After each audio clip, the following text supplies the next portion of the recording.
Welcome, my peeps, my peoples. Peep Squad is in the building, baby. What's going on? Let's get into it. Let's talk about Real Housewives of Potomac, baby.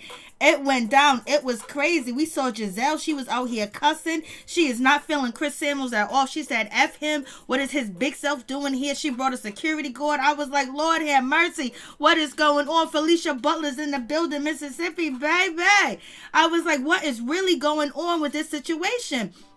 Like, Lord have mercy. Giselle was feeling a certain type of way. I know she wished she had Jamal there to at least stand up and say something. You know, Monique Samuel, she had her husband there. He was there representing. He was there with her. He was there all the way. And he don't care how he looked or what people said about him. He was going to get it clear that my wife ain't cheat. She didn't have no, doctor procedures. And the baby is mine. So I was like, okay, I'm feeling that situation. Then Karen, Robin tries to shade Karen, talking about her hats.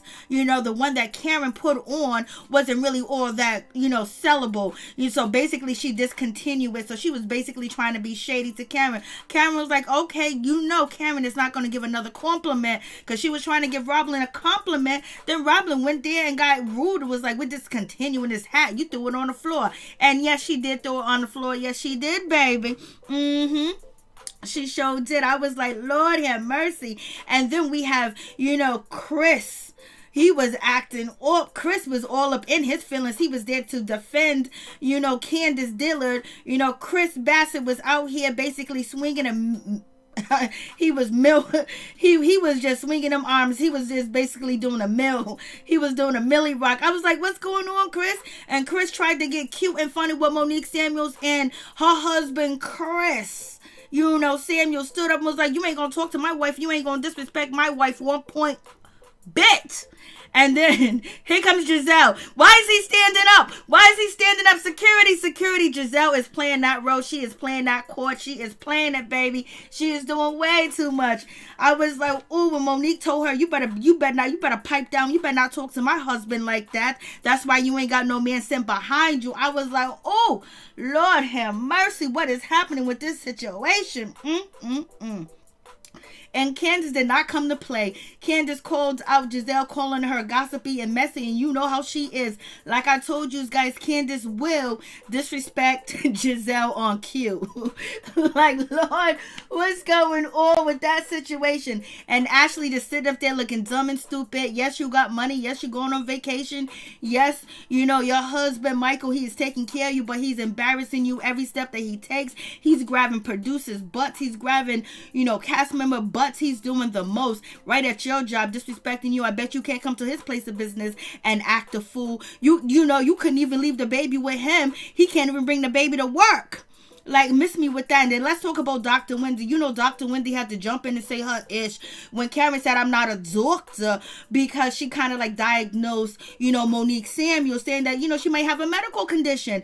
Dr. Wendy, well, I'm a doctor. Like, we know. Like, could you pipe down? Could you shut up? Could you do us a favor? Like, Wendy, you be doing way too much. Then you talking about, oh my God, I didn't want to invite, Monique, and I didn't want to invite Candace, to my baby's event, because I didn't want these two guys to see each other for the first time at my event. But yet, okay, we understand that, we get a good point. But baby, Monique reached out to you and tried to call you and have a conversation so you can come and check her out and you can see the progress that she's making, and you refused to come. Monique had events and you guys refused to come. So if you're saying that you didn't ice her out, you're saying that, oh, Monique said that don't invite me to events because she already knew what the flavor was going to be. The message was written on the wall. We all knew it. So therefore, but if that's the case, so you guys saying you didn't ice her out, Monique invited Robin, she invited Giselle, she invited, Wendy to come through to any of her events. She tried to reach out and touch them and talk to them, and they didn't want to have no parts in it. So yes, you guys did ice her out. Missing me with all that crap. What's going on? Peep Squad is in the building. Hey, what's up, everybody? How you doing? What's going on? So, yeah, this reunion was off the chain. It was 90 minutes long. I was like, Lord have mercy. It is going down. Chris Samuels, he came out there to represent, and we can't even front. Candace, man, he came out there to represent too. At the end of the day, he was gonna have his wife's back, but he be trying to teach her, he be trying to tell her, he be trying to give her conversation, but she don't listen. Candace, listen to your husband. He knows. He got common sense. And then on top of that, Giselle trying to make a big deal, because Monique, countered, press charges, countered,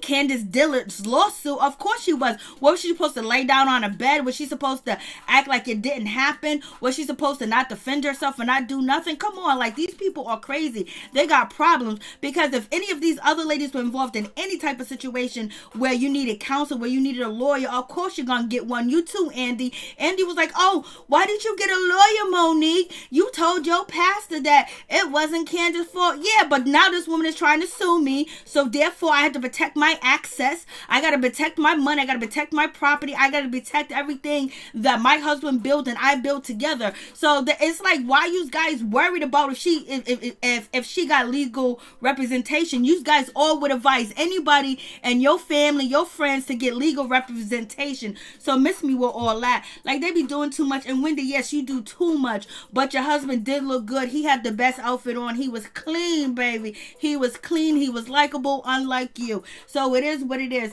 And yes, Wendy is returning to Real Housewives of Potomac next season.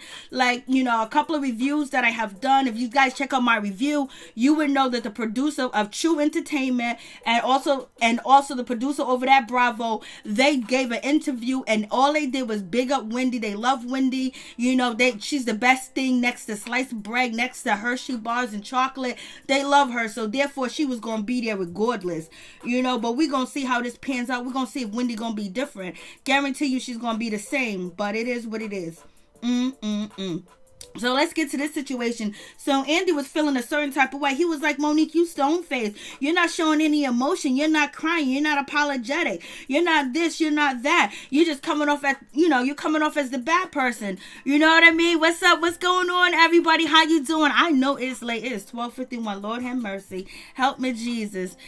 How is everybody doing? I hope you guys had a Merry Christmas, and New Year's is coming up, baby. I hope you did. So let's get into this situation. So, Monique is like, I don't know really what to say. I'm still trying to process the situation. This shit happened like a year ago. The charges was dropped or whatever. Monique is like, right, I'm just not built like that. She's trying to get her story out. She's trying to get the situation out. She's trying to talk. And right now she's not apologetic, because her and Candace has been going back and forth on the internet since the incident begun. You know what I mean? So how can you feel sorry? But, Monique does apologize at the end of the day, and then she gives, her story on the situation. Andy's looking at her like, come on. Like, people don't usually apologize after they whip your ass unless you're going to be friends afterwards. And Monique was like, I'm just trying to process everything. I'm just trying to process everything that's going on, what's happening. It was just so much going on. And she said she changed. She's not the same person. The situation done changed her. Yeah. Because now you see the people that are coming after you, want to bring you down, take you out. Then they're going to sit up here and lie and act like there was no plot. Candace is the one that exposed the plot on Instagram. Candace is the one that brought up the plot again. And Candace said when she brought up the plot on this part 3 of the reunion, she did say, well, Gigi started, the plot, the situation, and others, were in it, but she didn't say who else. So therefore there is a plot, there is a situation, and therefore that's why people were very upset when it came to how Giselle and Robin and Wendy was trying to force Monique out. Didn't want to film her, didn't want to talk to her. Wendy even said herself, I don't want to, visit Monique or hang out with Monique because I don't want to feel like I'm disrespecting Candace. So therefore it wasn't ice out, and Giselle iced her out already because she brought security guards, and everything. There's nothing that Monique could have said or done to change Robin, Giselle, and Wendy's mind to actually sit down and film with her having a conversation. So that's why Monique said, you know what? If you have group events, don't invite me. But when she has events, she didn't say for y'all not to come, for y'all not to show up. So I'm like, what is going on with that situation? It's way too much. Candace is back there crying up a storm. Her husband is trying to give her a pep talk, talking about Monique don't control you, this and that. She's out here crying. She's feeling a certain type of way. It's embarrassment too as well, and then facing it. And then also, she done did some shit wrong too. Just like Monique did some shit wrong. They ain't been perfect. But I believe if Monique and Candace actually put everything down on a table with somebody that's going to mediate the situation, maybe they can both find out where they went wrong at and what they believed that was wrong and what had happened. But it is what it is. I was just like, and Chris was not playing. He was asking the ladies, was you involved in a plot? He didn't want to hear none of that bullshit. He didn't care about Robin getting proposed to. He said, I don't care about Michael Jordan and his documentary. I care about my wife and my kids, and these ladies up here talking ish about my wife. See, if you never had a man defend you, you never had a man to have your back, so you don't, some people don't understand, but when your man comes through, when he sees that you crying at night, when he sees that you are going through some things and your man come through there and protect you, ain't nothing like your man protecting you. Where the hell was Jamal? Where the hell was Juan? Where the hell was, Michael Darby? Like, you ain't there with your wife? Like, come on. Like, like what's going on, Michael Darby? You act up. You was plump. You was a plumb fool. You was embarrassing, and you left Ashley on that stage. But she probably got a diamond ring, a vacation, some property, and she probably got stacks on stacks in the bank for you to make your excuse and saying that you was at a wedding. We don't believe you. And Juan didn't want to be involved. Juan is working. Okay, yeah, Juan is working. Yeah, like, so it's like your man didn't even come there to protect you. So that means that you guys are left in harm's way when it comes down to it, because Giselle was pissed off and was like, I got security because of Chris Samuels getting on Instagram and saying if he was Kris Jenner or whatever the hell that man is, if he was her or he or whatever, he would have smacked the blah, blah, blah. But he ain't, and all that other bullshit. So you have that situation. And it's like, okay, so you guys feel like he's threatened, especially Giselle. Where was Jamal? Jamal has something better to do. Juan has something better to do. You know what I mean? Like, where were you? You didn't even have their back. Like, damn. So it's just like the shit ain't real. And so we got Wendy. Oh my God, I didn't want to invite Candace or Monique to, the same event to meet each other, because that wouldn't be good. But yet, like I said, Monique tried to reach out to you to tell you that she was going to counseling and getting some help, and blase in the third in her progress, and you said you didn't want to be bothered, and you said that you felt like you would be betraying Candace. And also people was getting on Wendy, not Wendy but Karen, and saying, Karen, oh, you said this, you said that, getting on Karen about basically supporting Monique, and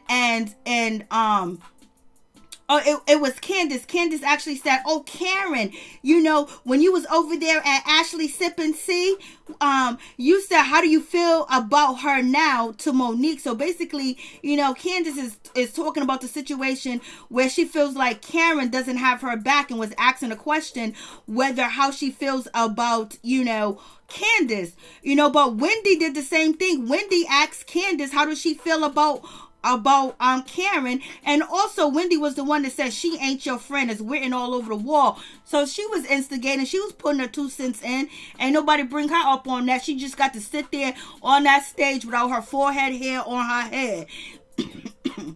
So miss me with that shit. So we got Candace excuse me. So we have Candace, she's coming out, and Candace is upset, and Candace is feeling a certain type of way, and she's mad. She's mad, y'all. She's mad with the situation. She's mad at Monique. Monique explained herself, and basically Monique was basically trying to say that, she has some childhood trauma. She has some childhood issues. And so when Candace put her hand in her face, it was a trigger, and she wished it would have never happened, but it went down like the way it was, because she said putting her hands in her her phase. It brought her back to her childhood. It made her feel like a child again. And basically she felt like she had to protect herself, and she did what she needed to do. And if you go back to, the Braxton family values, that's the same thing that Tracy said when her mother started yelling at her and her sisters were saying, oh, she's the problem, she started it, that she felt like she went back to her childhood to try to defend herself. And sometimes that can happen to people. I don't know if it particularly happened in this situation, but yes, something can trigger you to bring you back to a moment where you get defensive and you defend yourself and you go in and you don't play no games whatsoever. Point blank, period. So, you have that situation. What's going on, everybody? How y'all doing?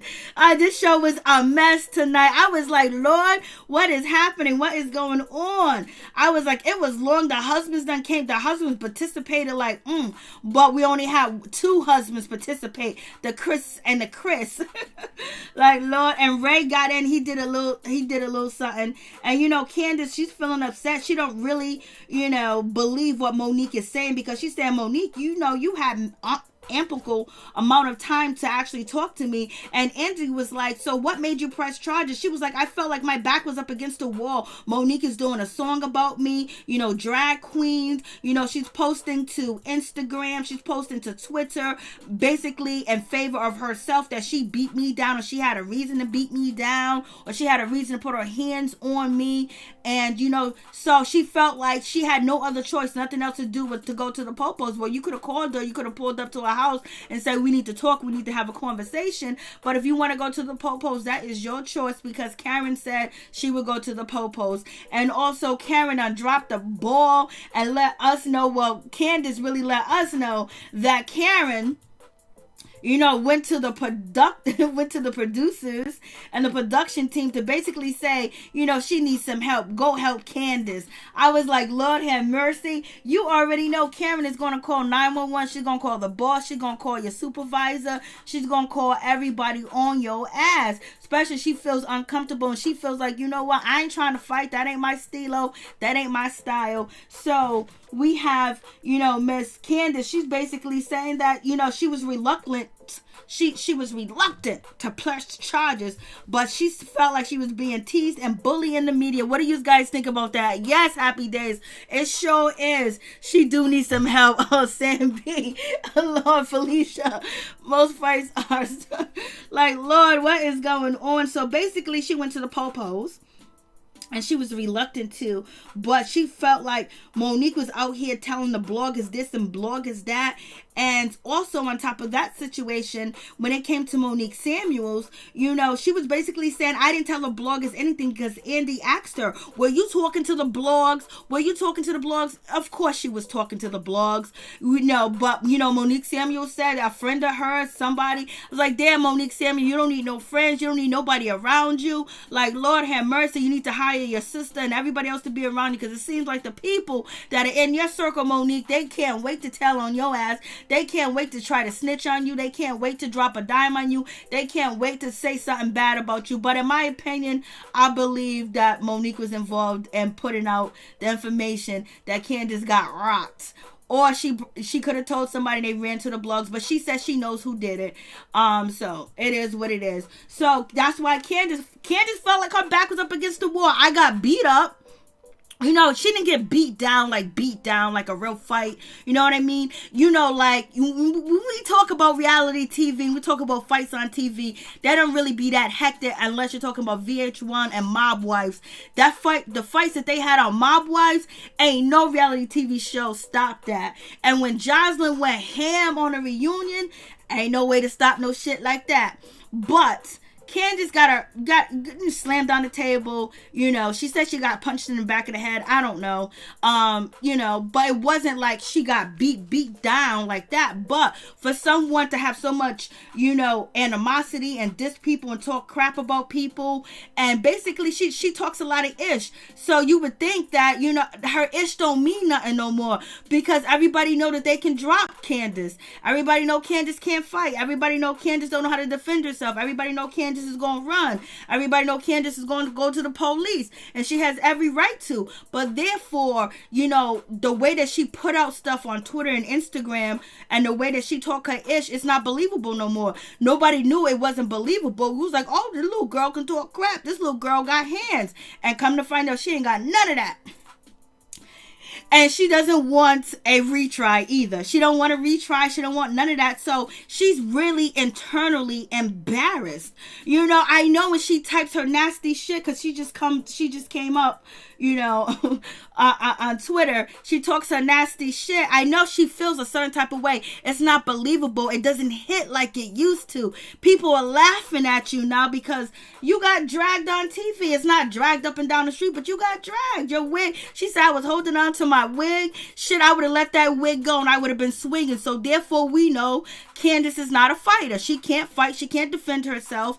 And so now all that vicious shit that she say don't bring nothing to it. Like, it's like, oh, look at this little chihuahua. Oh, look at this little mouse. Oh, get away here. But she can possibly get on your nerves. But now, that facade that she's tough is gone. That facade that she can do anything is gone. It's gone. What's up, everybody? What's going on, Peep Squad?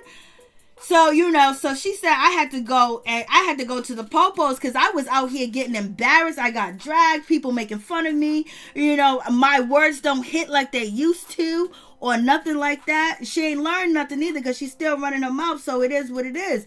The next time you might not be so lucky. There might not be cameras. There might not be people around to break up a situation. So just stop and listen to your husband and pay attention to what he's saying because he's not leading you the wrong way, Candace. So, Candace was like, I had no other choice.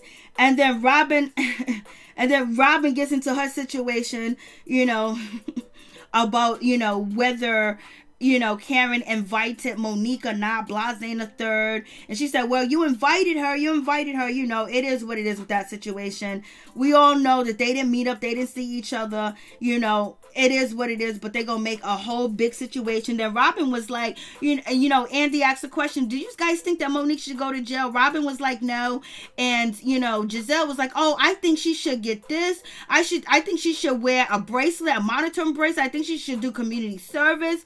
I think she should do this. I was like, Giselle, what I think you should do is get a life and stop lying on TV with your husband, get a correct storyline, and also stop putting your daughters through tortures of GizelleBryant. GizelleBryant is running these streets. He's doing his thing, and you are part of his past. And if you are not, and if you are with Jamal, he is, he's just embarrassing you just like Ashley. That's why at the end of the day, Giselle said, I'm just like Ashley, I'm just going to move forward. Nobody knows our relationship. Everybody knows your relationship because your ex-husband got on here and said he's single. He's single, baby. He's single and doing his damn thing. So it is what it is. So Robin basically and saying, no, I don't think she should go to jail and all this other good stuff, blase in the third.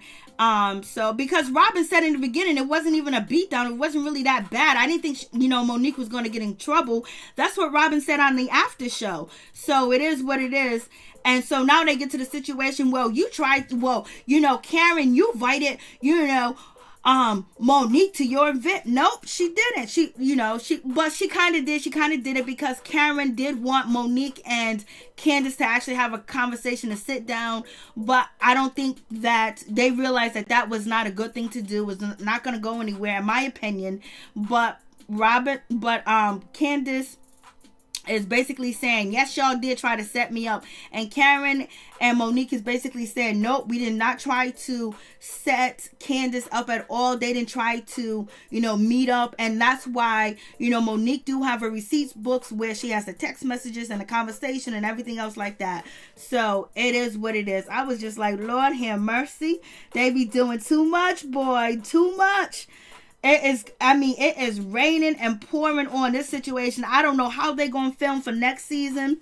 I don't know how they're going to do this situation. I don't know if they're going to film separately. Are they going to film together? Are they going to be cordial? Because I know Giselle is feeling a certain type of way. And I know she's gunning for Monique even more than she was gunning for Monique. And Robin is going to fall in line. If Robin wants to keep her job, she better develop her own storyline, her own character, and her own personality. Because if not, you're going to be washed away with the wind. And hopefully Wendy can basically be neutral to the situation, but she's gonna probably feel like she needs to run with Giselle because they are part of some sorority and all this other good stuff. So we're gonna see how that situation pans out. And so, Candace was basically like, Monique is going to the blog. She's going to the blogs. And then also with that situation, they tried to bring up the situation with Karen and Monique Samuels. And basically, Karen said, I will call the popos, I will call the police on Monique all day, every day. That's just going to be the situation, point blank, period. And Monique is like, I respect your opinion. It is what it is, because you can't check. Karen's gonna call the cops. Her name ain't Karen for a reason. She gonna call the cops. She done called the producers on Candace.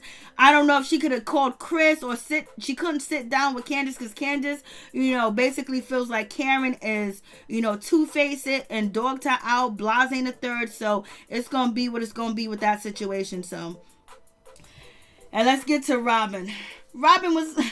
Robin's like, I don't think she should go to jail, but you got what's her name, Giselle, over here talking about community service. You need to do some community service. That's what you need to do. Community service for lying to us with the storyline that you had all season, and you and that man ain't together. That man didn't even show up to have your back when you said you felt threatened. Did he even pay for that security guard that you had, Giselle? So it is what it is.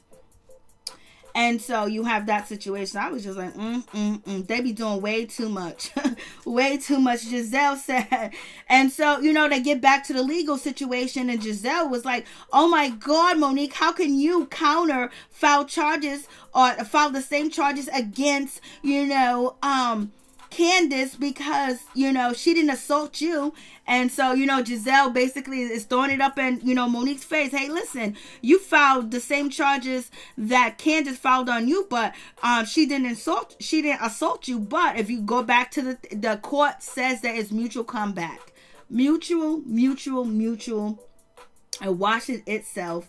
And so she's feeling a certain type of way. I don't know why they think that Monique wasn't going to go to court and defend herself. And nobody's going to show up to court and not defend this and not have representation unless you are Afeni Shakur, unless you're Tupac's mother, because she got herself and everybody off of a murder case. But she knew the law. If you don't know the law, you're going to hire some representation. So why would anybody show up to court when someone's pressing assault charges on them? They can possibly go to jail. They can possibly pay a fine, and then if they win that case, they can be sued civilly, and then she can recoup all types of damages. Why would Monique leave herself open like that? Andy wouldn't do it, Giselle wouldn't do it, Robin wouldn't do it, and Wendy wouldn't do it, Candace wouldn't do it, and Ashley wouldn't do it. So it don't make no sense how you guys are always talking this shit about representation. We all need representation when we go into court of law, unless we are attorneys or we studied the law or we're jailhouse lawyers. Like, they be doing too much.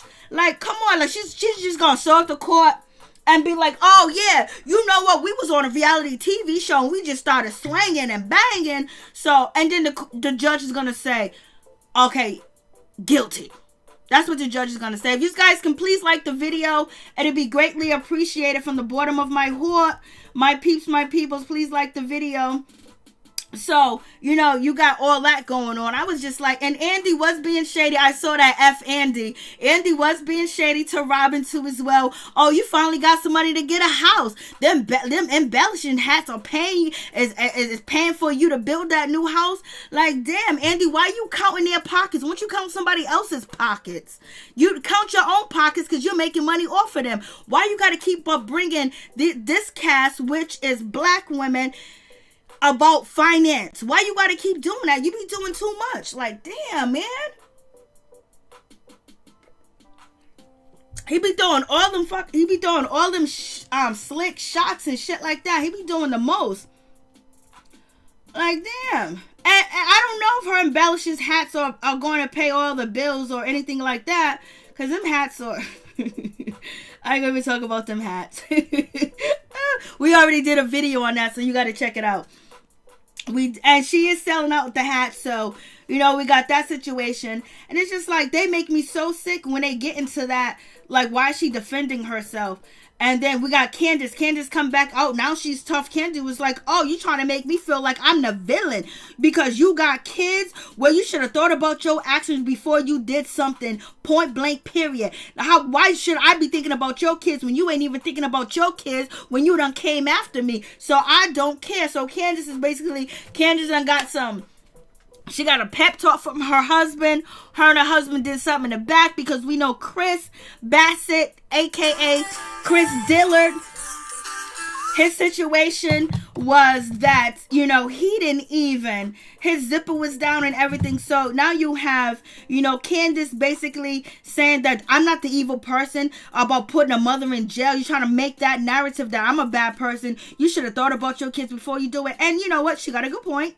Or whatever the case may be, because that's what people gonna say to you. That's a political correct way to say things. But she said it in a nasty way, like, because she don't got no kids. Because she would be thinking like, you know what, I did make a mistake, but shit, I want somebody to, give me a second chance, give me a break, break me off a piece of that Kit Kat bar or something.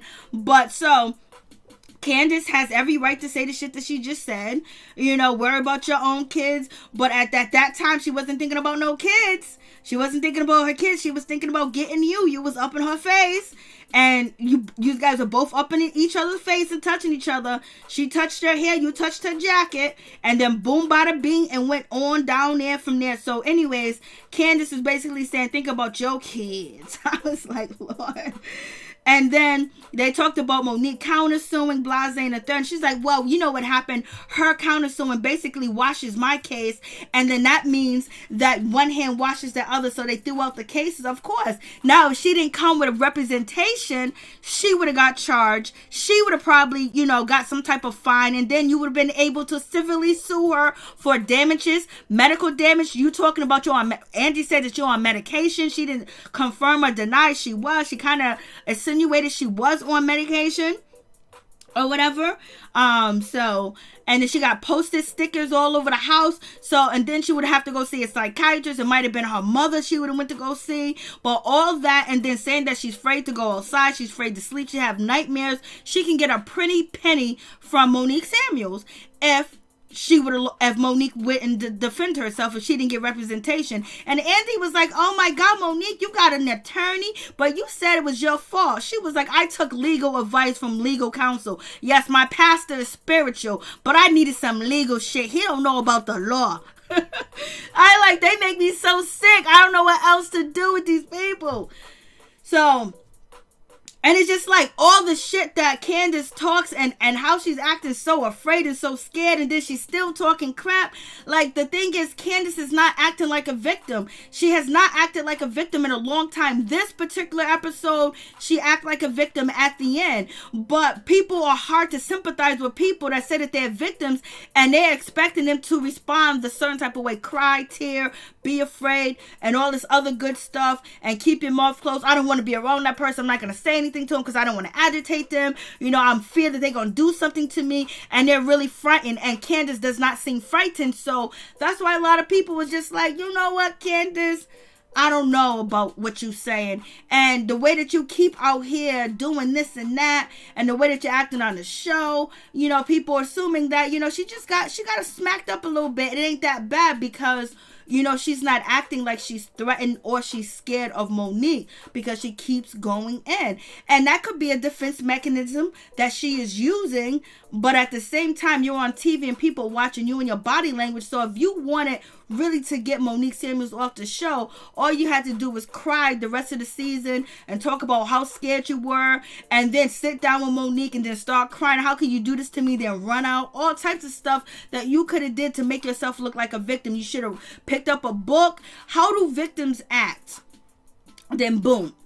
just like Monique did. She got the answers from her doctors. Okay, this is why you went off, Monique. This is why you did this. This is why you did that, because of the abuse of childhood. And so Monique was able to articulate that on the reunion. So whether you can take it or leave it, think it's bullshit, but then people empathize with that, because some people do have moments or flashbacks of their childhood or traumatic situations that they've been through that make them react. You know, there's some people that get into a car, somebody might cross in front of the car, or something might fall on the car, and it could bring them back to a moment or something bad really happened to them, and then they go berserk. So a lot of people can identify with that. So, you know, she needs a little bit more classes.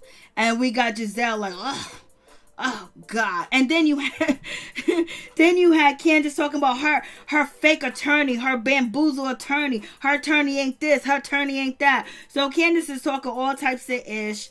It is what it is. And Monique said, I got the best lawyer in DC. And Andy was well, is his name Bill Barr? Andy had to throw it in there. Well, if you got the best attorney, I know who the best attorney. How do you know who's the best attorney is? Do they get 4 stars, 5 stars, 10 stars, or are they in the journal of attorneys? There is, like, you know, they do have a whole jurisdiction where attorneys, and, you know, where they can lose their license or they can be promoted to as well.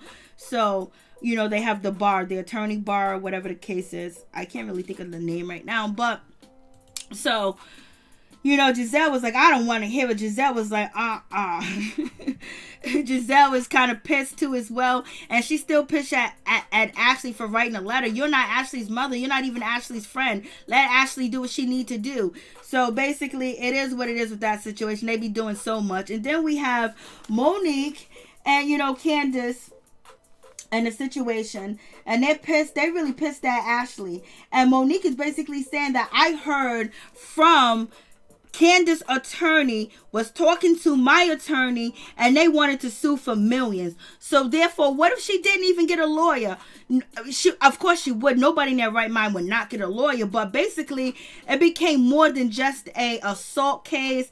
It became, okay, now if I win this assault case, I'm gonna easily get the civil. So it is what it is. So Monique said, you know what? I got the best attorney. And Candace's attorney said that he was going to sue me for money. He wanted money. And Candace is saying that's a lie. That is bullish. That is not true. And then it got to the situation. Ashley, why did you write the statement? Because I felt like I need to. Because I don't know what was going to happen with Monique Samuels in the situation. So therefore, like, I had a bad experience with her. So therefore, I spoke my mind. And Monique is my friend. Monique has never, once we made up, once we were friends, she never betrayed my trust. She never aired my dirty laundry. So therefore, I'm rocking with her. So we're going to see how this goes next season, because Giselle, Robin, and Candace are going to be very determined to make sure they ice out Monique, and they might even try to ice out Karen too. But, Ashley is kind of like a floater. But Ashley has stand firm to let us know that she got Monique's back. But is that only for this season? Does that continue for next season?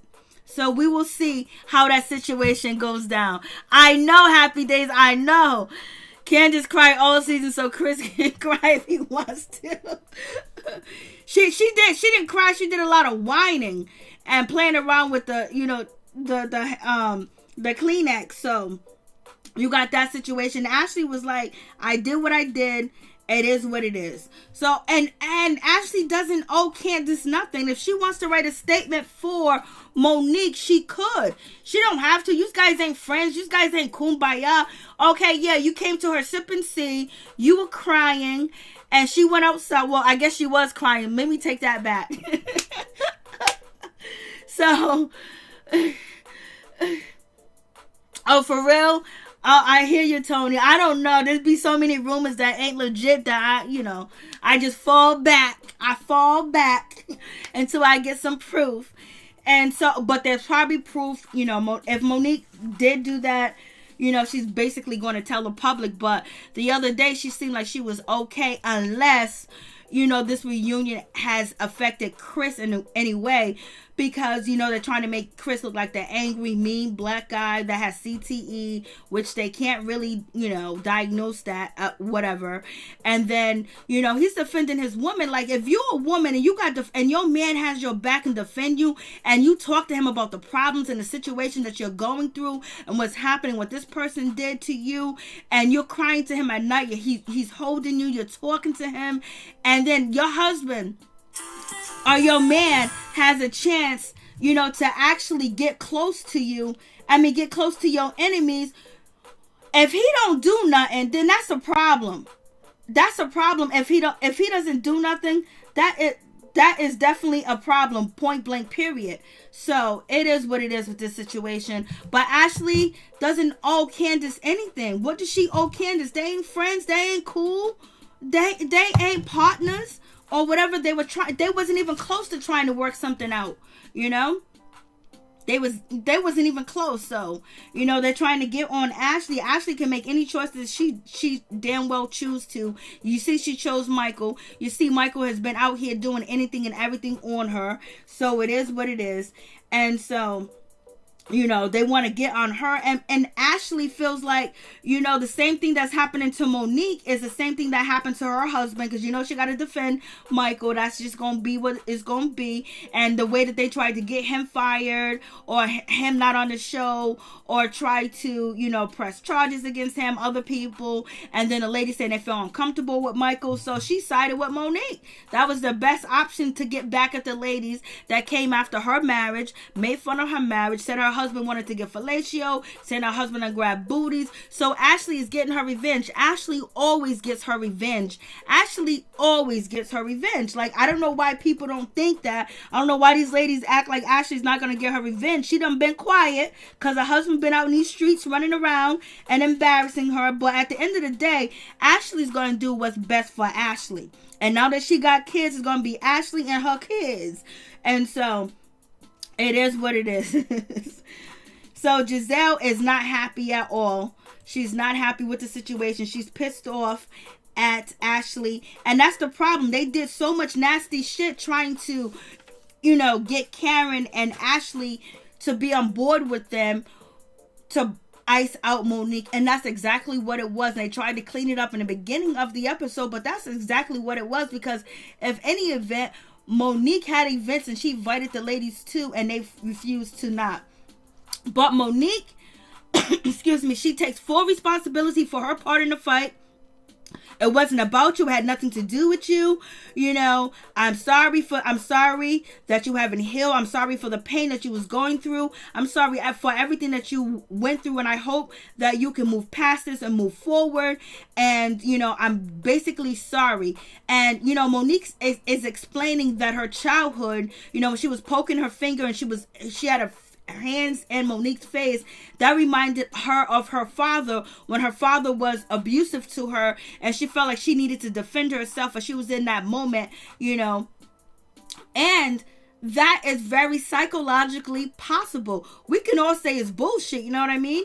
But that is possible. So when you give examples of something and say, this is why I did this, and maybe she should have said it sooner, but now she came to the recollection that that's the case. And it could be all for TV, all could be for show, all could be for legal reasons, because you never know when somebody wants to bring up a lawsuit against you when you're not on the show or when they're not on the show, and therefore maybe the contracts with Bravo are not binding to you. So she's just saying that her childhood abuse is what led her to do what she did. And it had nothing to do with that. And she said she apologized. So she did say that she was sorry. And then Candace was like, oh, you sorry now? I can appreciate childhood trauma. But over 365 days, many things have been said and done. You got that song Drag Queen out, and then Andy done read the lyrics. You know, she could be talking about, you know, Candace. Most likely she's talking about Candace. Well, I believe she's talking about Candace. I believe that she felt like this was a way to capitalize off the situation, and she did. It is what it is. Nene Leakes had a song, Candace had a song, Kim had a song, but it just so happened that Monique's song is about drag queen dragging a queen, dragging her. She says it's not about that. She says it's about woman empowerment, woman this, woman that. This is what Monique is saying. Do I believe the song possibly could be about Candace, but I'm not gonna listen to it. Like, come on. Why would I lie and say I'm gonna listen to the song? But the lyrics could be. You could put anybody in the spot of the lyrics of Monique is talking about. She didn't say no names, but everybody's believing that she's talking about Candace. I'm not going to listen to the song. I'm not going to look up the lyrics. I'm not going to say this and that unless I'm bored one day, and I will when I get back to y'all and tell y'all what's going on. I'm not going to listen to the song. The song is not going to take off like that, Candace. But Candace feel like, damn, Candace should have made a song. I've been abused. I've been mistreated. My wig almost got pulled off, but I cared about my wig so much being on my head, I just started swinging my two hands to defend myself because I can't. So it is what it is. If you talk mad-ish, respect the response. Everybody should be able to say what they're going to say, but you don't know what type of response that you're going to get because you're provoking somebody and you're saying something to them where they feel like, I'm just going to go right to anger. I'm going to go right to getting in your ass. And that's what happened. And, Candace is not that clever. And this is why she needs to listen to her husband, because he has common sense and he's clever. Monique is clever because of her background and what she's been through. And then also now being in a financial, having financial success right now. Now she's dealing with so now she knows the best of both worlds. And this is why Karen Hugert saying it's very important for you to have common sense. This is why Karen said you can worry about them 4 degrees, but common sense is a virtue. You need it. And if she had common sense, she could have rocked this shit, but she couldn't. So, hey, mother.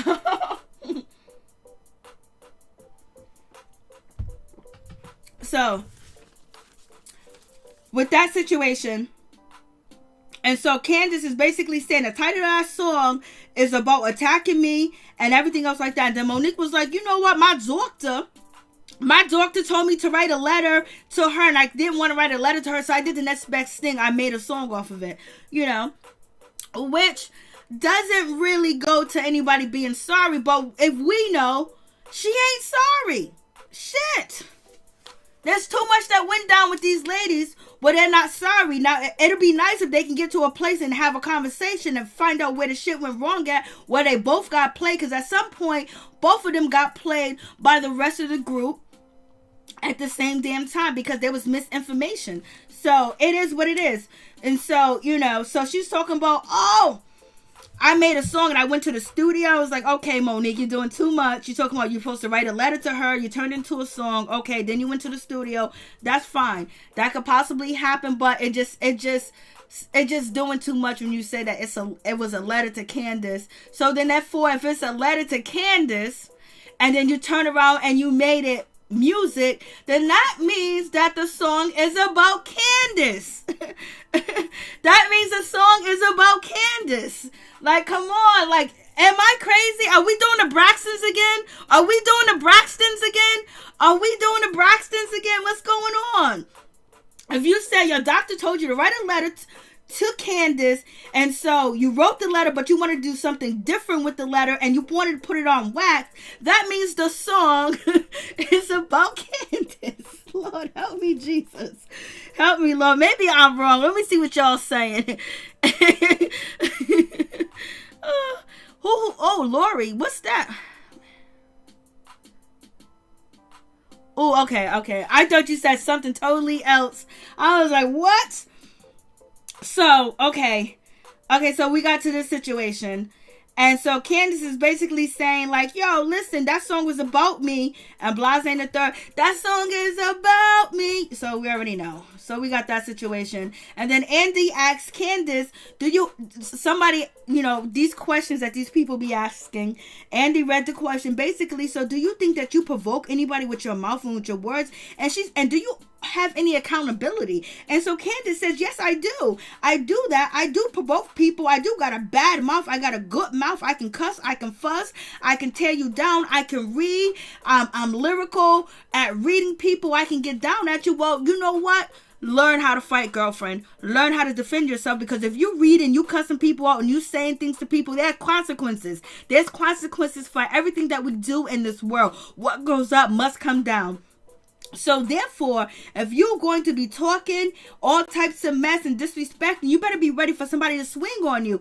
Even the nicest person, the person that you think is an angel, one day you might say the wrong thing. One day, you could break that, you could be the straw that broke the camel's back and that person go off. So Candace admits that, she has a little bit of accountability, but basically she's saying that, listen, okay, yeah, I got some accountability or whatever, but you know what? I've been apologizing.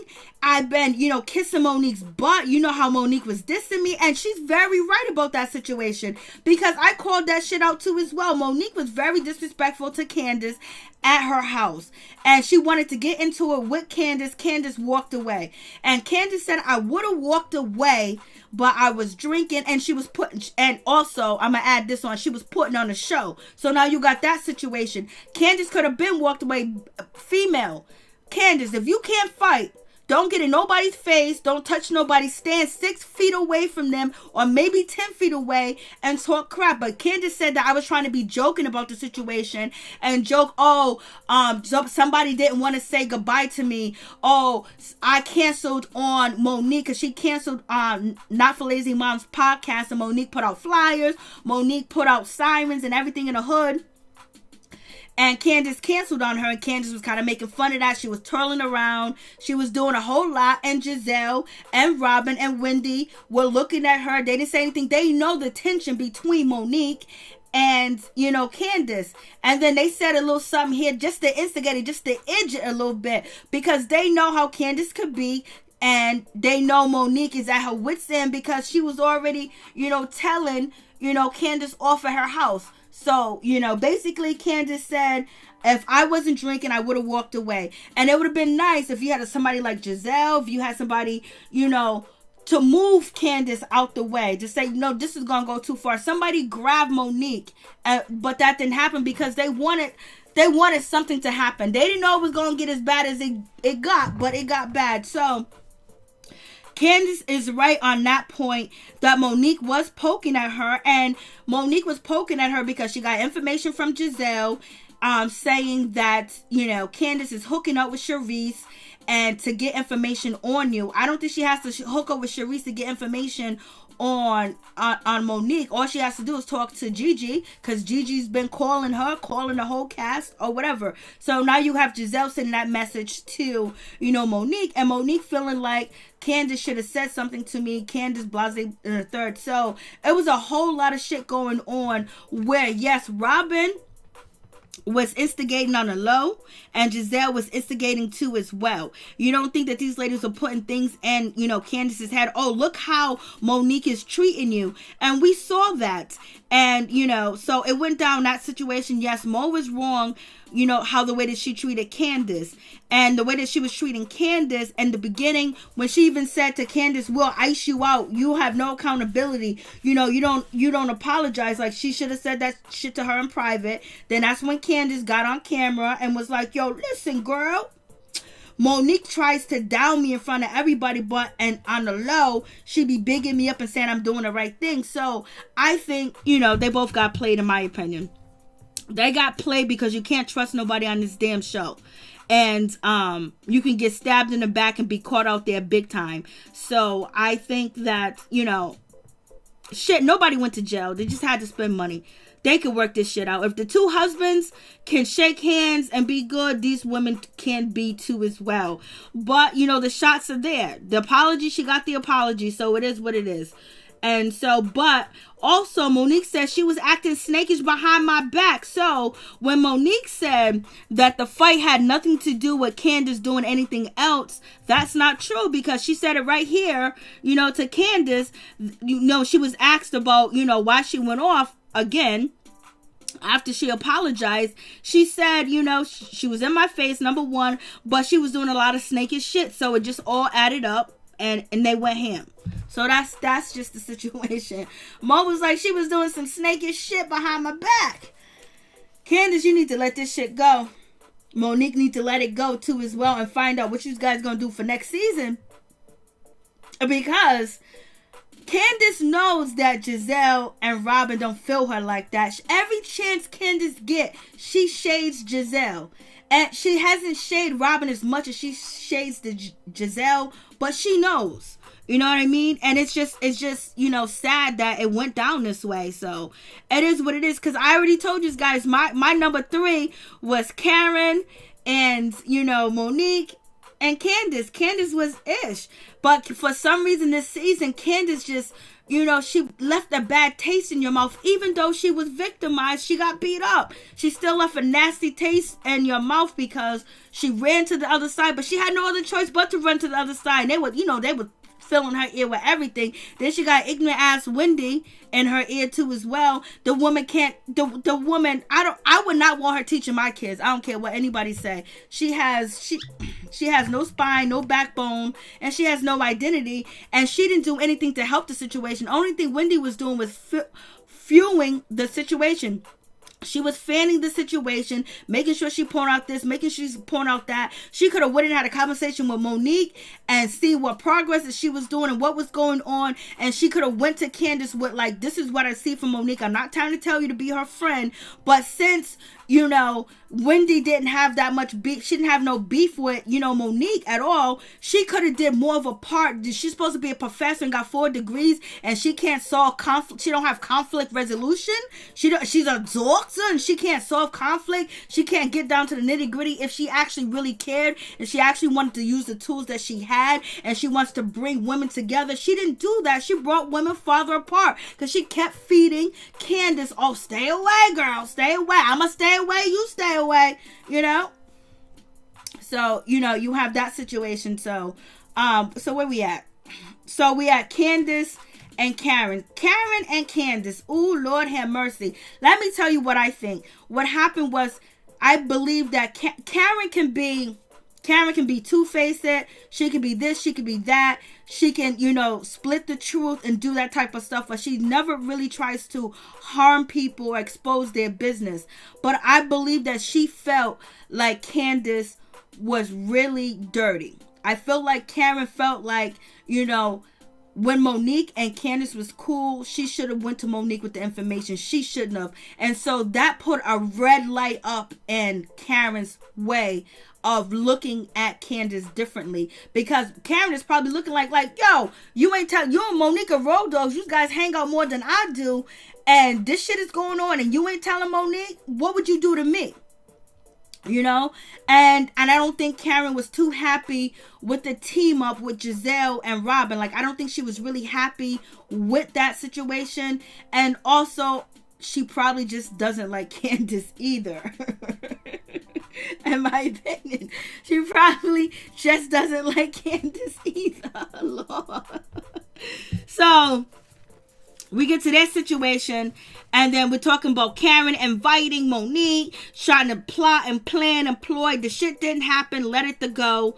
It didn't happen. You didn't meet up, and Karen is basically being called out that she lied. She did invite Monique to the event, but she invited her to the pre-event. She invited her to the event. Karen said, listen, Monique was there for me in the beginning with the wigs and stuff, and she was there with me from the bottom, so why would I not invite her? And plus, you guys already know Karen's goal was to have, she wanted Monique and Candace to talk, and she wanted to be that olive branch between them two, but she just couldn't do it. She just couldn't do it. And I think that she couldn't do it because Candace believes that Monique is more Karen's cup of tea.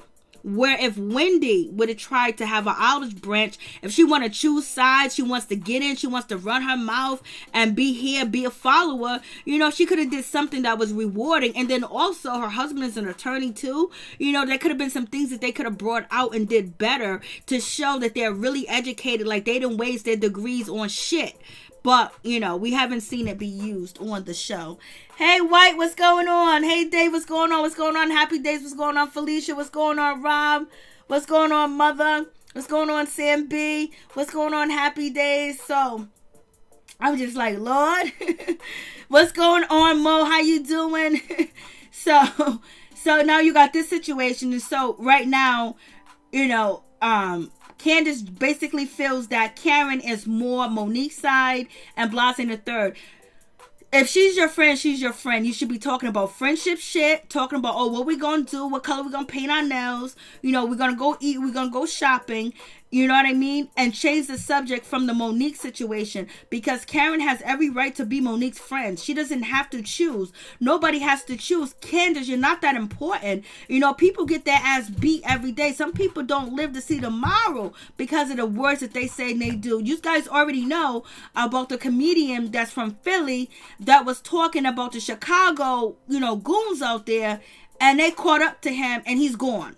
So if you guys think that you can get away with words, people will tear you up. And the Karens that you see out here that's wilding out and using all types of language and disrespecting people and then people responding, like, come on. You can't force nobody to choose. Karen is old enough to be your mama and your grandmother. You can't tell this woman who she can choose to be friends with or not. And you can't force somebody to do that, especially when work is involved, where now you're trying to force her not to film with this lady, not to talk to this lady and choose your side. Why can't she said that she has held Monique accountable? What do you want, you know, Karen to do? What is accountable to you? She said Monique was wrong. She said Monique started the shit. She said Monique should have did better. She said I if it was me, I would have called the cops. What else do you want from Karen? What Candace wanted from Karen is to ice out Monique, so Monique will not film and not be seen for the rest of the season. That's what Giselle, Robin, Wendy got together and plotted. They can say, oh, Monique said she didn't want us to be invited to group events, but she did invite you guys to her events and you didn't show up. Nobody showed up but Ashley.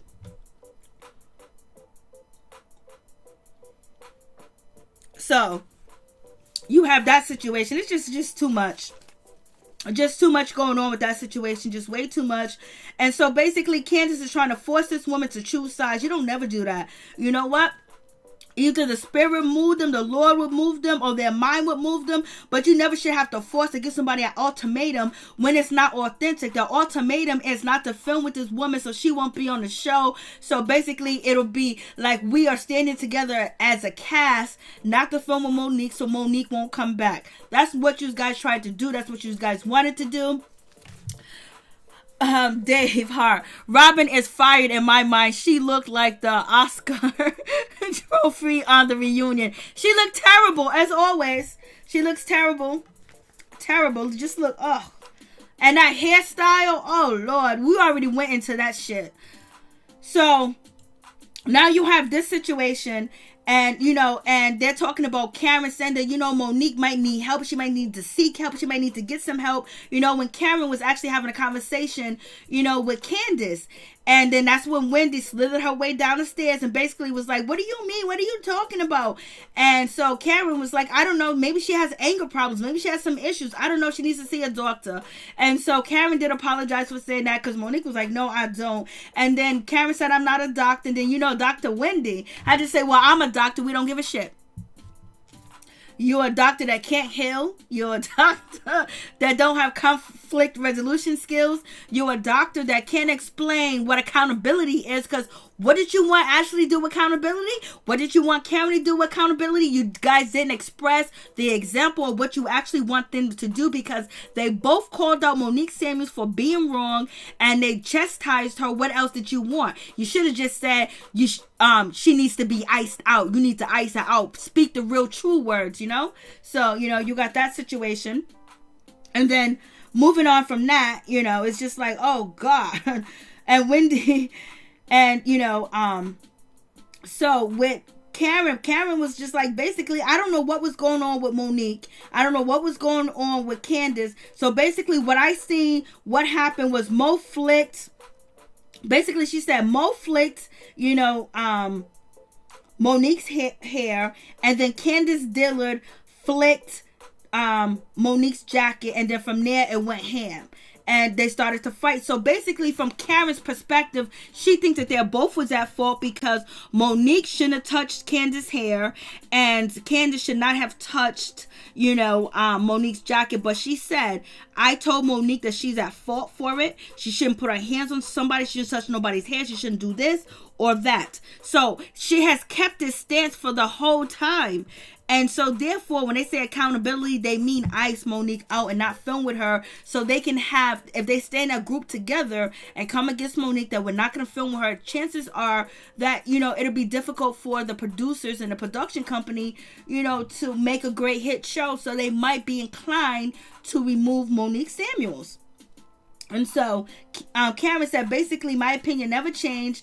And that's when, Karen basically said, once she saw the court documents and she seen where, Candace basically said that she had the wine glass in her hand, in her right hand. And when she was pulled down to the table, or before she was pulled down, she started to swing, her glass. So at this point, this is the statement that led Karen to believe that, they're both at fault, but Monique is more at fault because she touched her first. But at the same time, she's trying to be neutral and she's in the middle, and they don't want her to be. And so Candace started crying, saying that you're not care. Karen is not filming what they want her.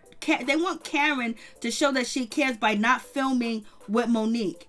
And that's selfish. That's not caring. That's you having an opportunity to try to get back at Monique, ice her out, kick her off the show. And only way that Karen is accountable if she actually joined your group, and that's not fair. And this is why the ties had turned on Candace, and people didn't want to F with Candace, and they didn't care about her getting, slammed down to the table or whatever the case in a wig pool. They didn't care at this point, because now you guys are going even more vicious and going after the job, and you're teaming up with Robin and Giselle and Wendy, and you're trying to force Ashley and Karen to ice out Monique Samuels when they already said that Monique Samuels was at fault.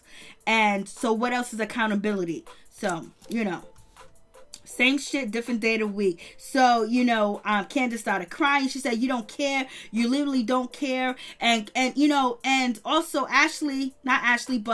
Candace is feeling a certain type of way because she feel like Monique and Karen spent the story about whether Monique was invited to the event and to show up and meet up with Candace. And then Andy kind of called Karen a liar.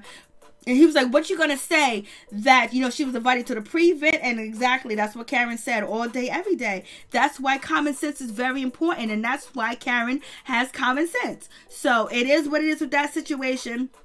Andy asks, Candace, was she still on medication? She's crying. And basically, Candace is upset. And she's like, yo, Karen, if you was my friend, why did you go to the producers and tell the producers, you tell the boss, that I'm threatening you and that, I need help, or I should be fired, I should be reprimanded, or I should be suspended. So allegedly, this situation happened with Candace. She was upset with Karen because Karen basically is blaming Giselle and Robin for the situation that took place between Monique Samuels and Candace, because everybody knows that they was involved some type of way.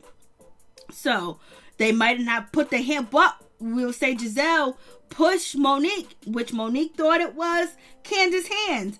So Candace is upset with Karen, so she reached out and she called Karen and she said that you need to burn in hell forever, or you need to burn in hell for eternity, you need to burn in hell or whatever. Karen was like, oh my God, something's wrong with this girl, because Candace has never talked to me like that. So therefore, Karen now called the bosses, she done called everybody, and basically said that she felt threatened. She felt that Candace was threatening her. She felt like Candace, has problems, and she said there is psychological counseling that the cast members can seek, with their contract. And she felt like that Candace needed some help. She don't regret the shit. She would do it again. And she said that, she was acting up. Like she felt like it was a threat.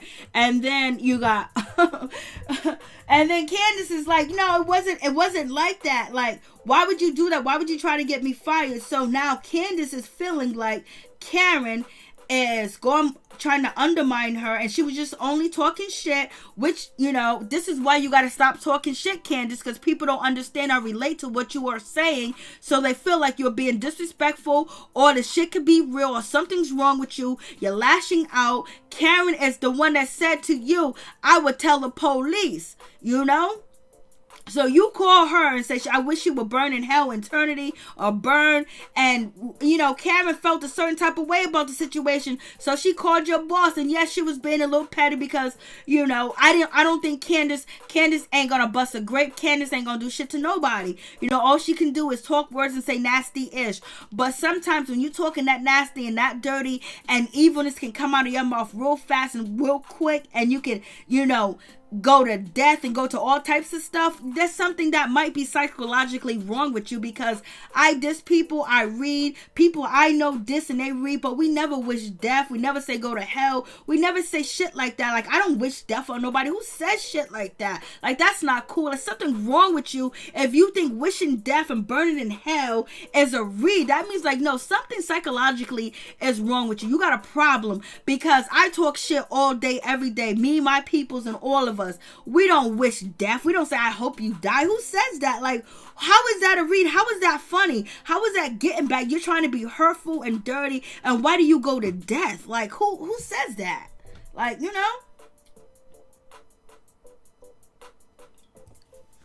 So, you have that situation.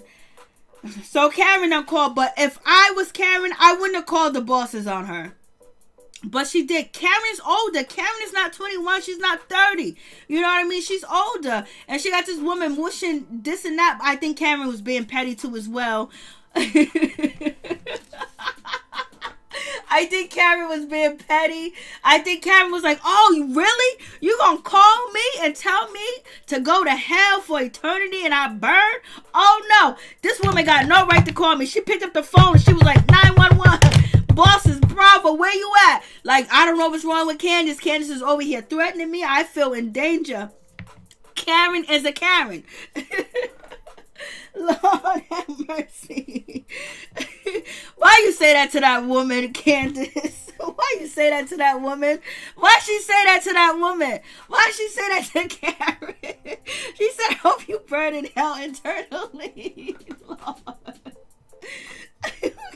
I ain't never said no shit like that to nobody. And what you think, Karen? Karen was pissed.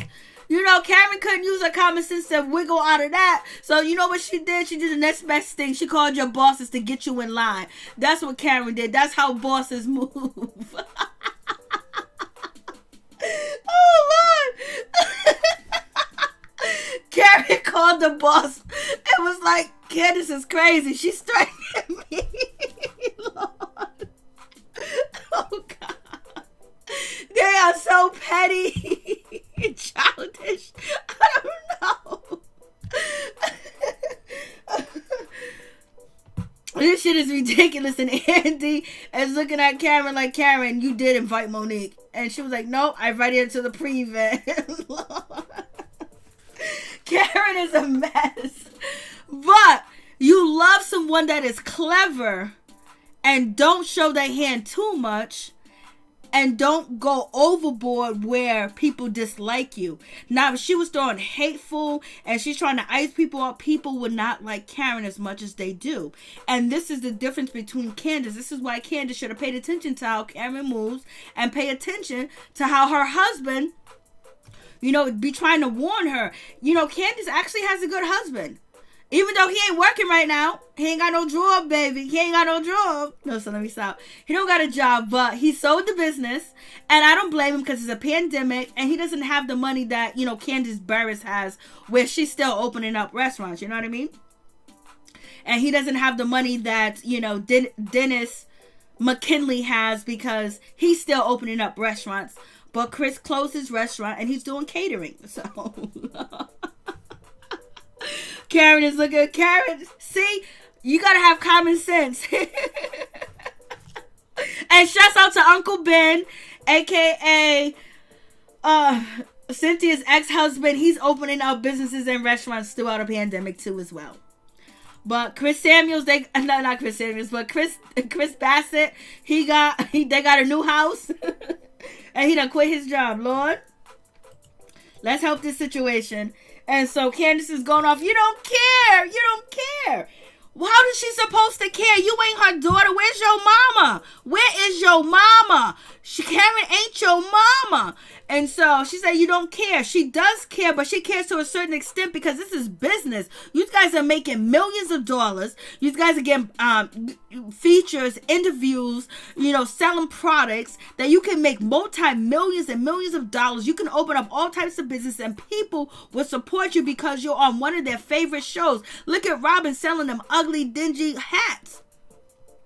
But I didn't know she had satin in them because every night I go to bed with satin sheets, satin everything because, the shit dry out your hair. So go ahead, Robin. So, you got this situation. And Candace is just yelling and screaming. And she was like, well, she's doing too much. And see, this right here she feels hurt.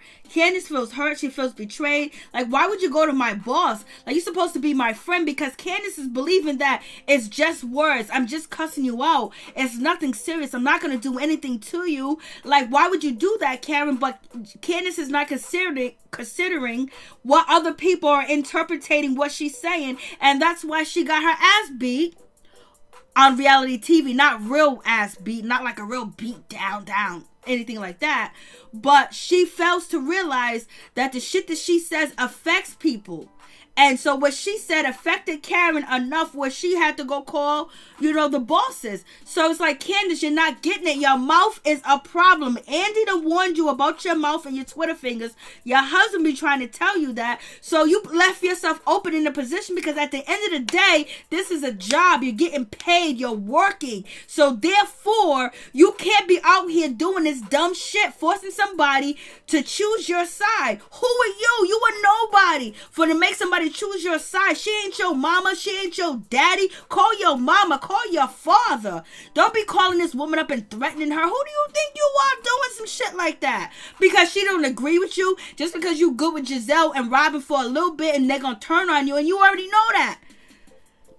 But this is the importance of Candace not knowing, how to freaking talk to people, you're smart, you're intelligent, you went to college and everything else, but you were just as ignorant and rotten.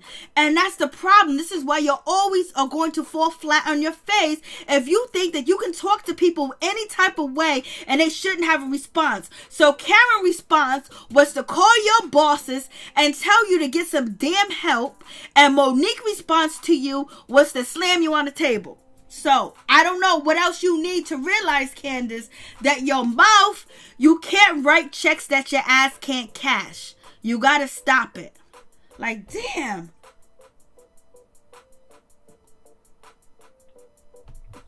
So, you have that situation. So, she's crying like, Karen ain't your mother, baby. But, we will also say, if I was Karen, I wouldn't have called the job. I wouldn't have called the bosses. I wouldn't have did the shit. I was like, she letting off steam. She's upset. She's mad because she don't see it. She's mad because I don't see shit her way. But Karen is older and she, I wouldn't have did it, but Karen did it. And this is showing you, Candace, that your mouth is too much. And then we get to Mr. Chris Diller, aka Chris Bassett. So basically, now he's feeling a certain type of way. He's feeling a certain type of way too as well. But he lets us know that he sold the house. He got a new house. He sold his business and all that other good stuff. And so, he's working on his situation. He is a caterer now. And we have Eddie. Like I said, I think Eddie was the best dressed, in my opinion. His outfit looked good. His hairstyle looked good. He looked good. He's likable. He's friendly. He's smart. He knows the answers to the questions. He's not salty. He's not shady. And he just spoke the truth that my parents ain't there for me. They ain't there for the kids. Blah, blah, blah, blah, blah, blah, blah. But he's dressed the best. He's more likable than his wife. His wife, maybe you should talk to your wife too. Make her more likable. Make her more relatable, because she's not likable and she's not relatable and she's a follower. And you would think somebody with all these accolades and all these degrees wouldn't have to follow behind nobody, that she would have people following her. And then she would actually use a conscious decision to actually, not get involved in other people's drama, but basically, try to be neutral to the situation and still try to get to know the other girls that are not part of the clique that she's in with Candace, Robin, and Giselle. So that's not a good look. And, you know, she's going to continue to get roasted. She's going to continue to get disrespected out here in these streets. And yes, there's people that like Wendy and support her. That's good for you. But she has rubbed me the wrong way over and over and over. And I try to, you know, understand Wendy and also even stick up for Wendy in the beginning. Like, even with the Ashley situation, I was just like, well, you know, Wendy was feeling this way. Wendy was feeling that way. Like, Wendy can't express herself. She's a doctor. She has 4 degrees, but yet she can't explain what accountability means and how holding someone accountable, what is her definition of it, and what she wants Karen and Ashley to do. And also, she's not good at expressing herself either, but yes, she's a teacher, she's a professor, okay, and she got degrees, but yet she couldn't express to the ladies that, hey, I'm missing my baby, but yet she had to throw her degrees in Ashley's face to make it seem like she's better. But her husband is cool, so we'll move on from that situation. So then we got Ray and his situation where they've been married for 25 years, whether you still love Karen or not. He might not be in the same love that he was with her when he was 15 or 16, not, you know, in his, whatever old he was, in his 40s or his 30s or whatever. But, you know, he understands the situation. He understands, you know, Karen. And then, you know, Andy had to throw in again, you know, she's making money now. She's getting comments from Riri, from Rihanna. She's doing this. Like, Andy keeps bringing up these ladies and their money, basically saying, oh my God, this is what I gave to you ladies. I gave you this money. I gave you this platform. I gave you this. And look how good you're living because of me. So thank me. Thank Bravo. Thank me. It's like, Andy, you don't do that shit to anybody else. Like, come on. If you didn't have these ladies, you wouldn't have a Watch What Happens Live. You wouldn't have that shit if it wasn't for Real Housewives of Atlanta. And if it wasn't for, you know, Married to Medicine, when they was doing their thing, when Married to Medicine was hot, when it was on fire. And then you have Potomac being hot on fire sometimes. You know what I mean?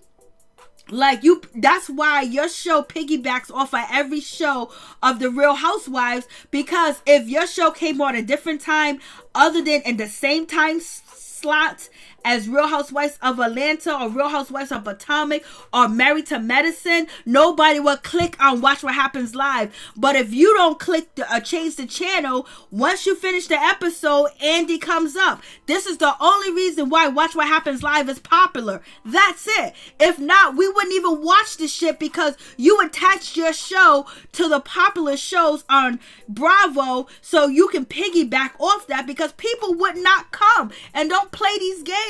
Like, but anyways, Andy Duco. Girl, baby. Oh, that's all I see. So anyways, so like come on. Anytime that you're watching any of these shows, Andy comes up. Oh, tune into this. This is what this person is going to say after the show. Now, if he had Watch What Happens Live on a whole different day instead of Sunday, have it on Wednesday, have it on Thursday. Let's see your ratings for that show. You're piggybacking off of them.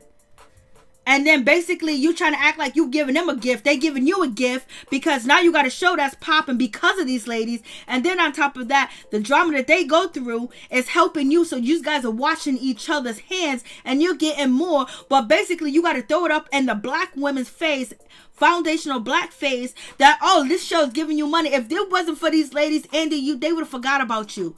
Baby, none of them other shows are popping like that. Where the shows that people get involved in, the people comment on, the people that go look for the information, is the black shows. The black shows. Not your other shows. For real. Let's get real with this situation. And I'm tired of Andy trying to act like he's putting money in their pocket. If it wasn't for them, Andy, you would have been going a long time ago. You hitch your show, Watch What Happens Live, off of each and every one of the popular shows, which are the popular black shows on your channel. You know? And then you, embellish, you making some money. I don't like Robin all that much, but you trying to shade her, acting like, you know, you giving her something. They have to give you something first. And that's how you profit. Okay? Let's get that straight, Andy. You're doing too much. Oh, Karen, you're making so much money now because you got this job. Karen had to fight. Karen had to get dirty. Karen had to get ugly. She had to get humiliated. Her marriage has been called in. You ain't doing shit but sitting there. You ain't doing shit but sitting there in that chair egging on the situation. That's all you doing. These ladies are actually putting real shit out there. Some of them. unlike Giselle. So yeah, he said that like this season, like this reunion, he said it twice now, 3 times. Like he's talking, like he's like, oh, she got money now, Andy. Excuse me, she got money now. She got Rihanna in her comments. She got all this. She got all that going on. She's making money. She's selling her wigs. And Ray was like, let me tell you, Karen ain't never had to pay no rent, no mortgage. Karen got 7 credit cards that she ain't never paid for. Karen get a stipend. Karen done had money up and down the woo-wah. She ain't never had to think about no money. She ain't never had to think about nothing. Now she does. Because Ray done mess up with his taxes. So therefore, with the situation, Andy is a tool. Happy days. Andy has gotten to Hollywood. Yes, Trina. Exactly right, LSW mother. For real. Yes, please. Thank you, mother. Support the live stream. Please hit the like button. Please share the video. Baby. Andy wants to be a housewife so bad. You know that, Ralph. You know that. Louise White, what did you say? Let me see what you said, because I'm going in. Louise White, the other shows are so boring. Thank you, my love. Thank you so much. Witch Hazel. Yes, Andy's the worst villain. Mo. Right, Andy couldn't stand on his own if it wasn't for these shows. Right, Mo. Facts. Major. Andy needs to tell Teresa Giudice to kiss his feet. Think Girl 40. He has it on Sunday through Friday now, Mary J, because it's for popular after the Black Housewives made it popular. Okay. I always say it every time I'm watching it, because before it was just like you can't, like, even if I wanted to skip back because I pre-recorded and shit like that, it's like Andy shows up and I can't even go back into Andy's show. So now he has it on other days. Thank you, Thick Girl 40. But I know he hitched his ass onto all the black popular shows. Ain't nobody really sitting there watching fucking Andy Watch What Happens Live if it's not after one of the housewives, the Black Housewives, or the Married to Medicine.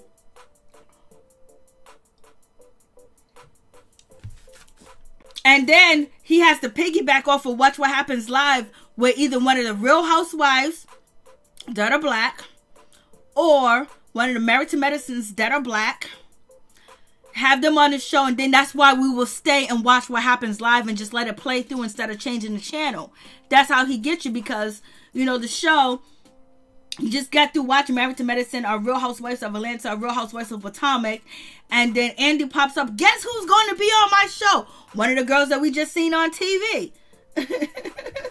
So Ray taxes and things like that, and Robin got, Robin talked about her taxes. She tried to diss Karen and make fun of Karen, but she forgot about her bill. She forgot about paying it too as well. She mushed it on the Karen, made sure she brought that situation up to Robin to let Robin know, you're trying to diss me and disrespect me, but girl, your taxes is off the chain too as well. But Robin said that it's all dissolved. And so, they're talking about, Ray, Karen wants her money back. And then he had to let them know, I've been spoiling Karen the whole time we've been together. She ain't had to worry about ish. And that's when Candace Dillard looked up at Chris Bassett or Dillard and looked at him like, shit, that's the shit that I want. So I don't think Candace got a good husband, but she also wants this lifestyle too. So, you have that situation, and Andy just basically being so shady, talking about, you guys are so happy with the money, blah, blah, blah. But you are benefiting off of them, and you also hitched your shows after them too as well. I guarantee you, the show that makes the most money is the Andy show, Watch What Happens Live, that comes on Sunday, has the highest rating than any of his shows during the week. Facts. In my opinion, I'm going to say facts, like I know for sure. I got to go do research. So, okay, what time? Oh shit, it's 2:10. Okay, so where we at? All right, so, so, they're still on this situation or this bullshit with whether Karen invited Monique or not, which doesn't matter because they didn't meet up. They didn't have any altercation. Nothing went down between them two. So it is what it is. And, you know, let's go.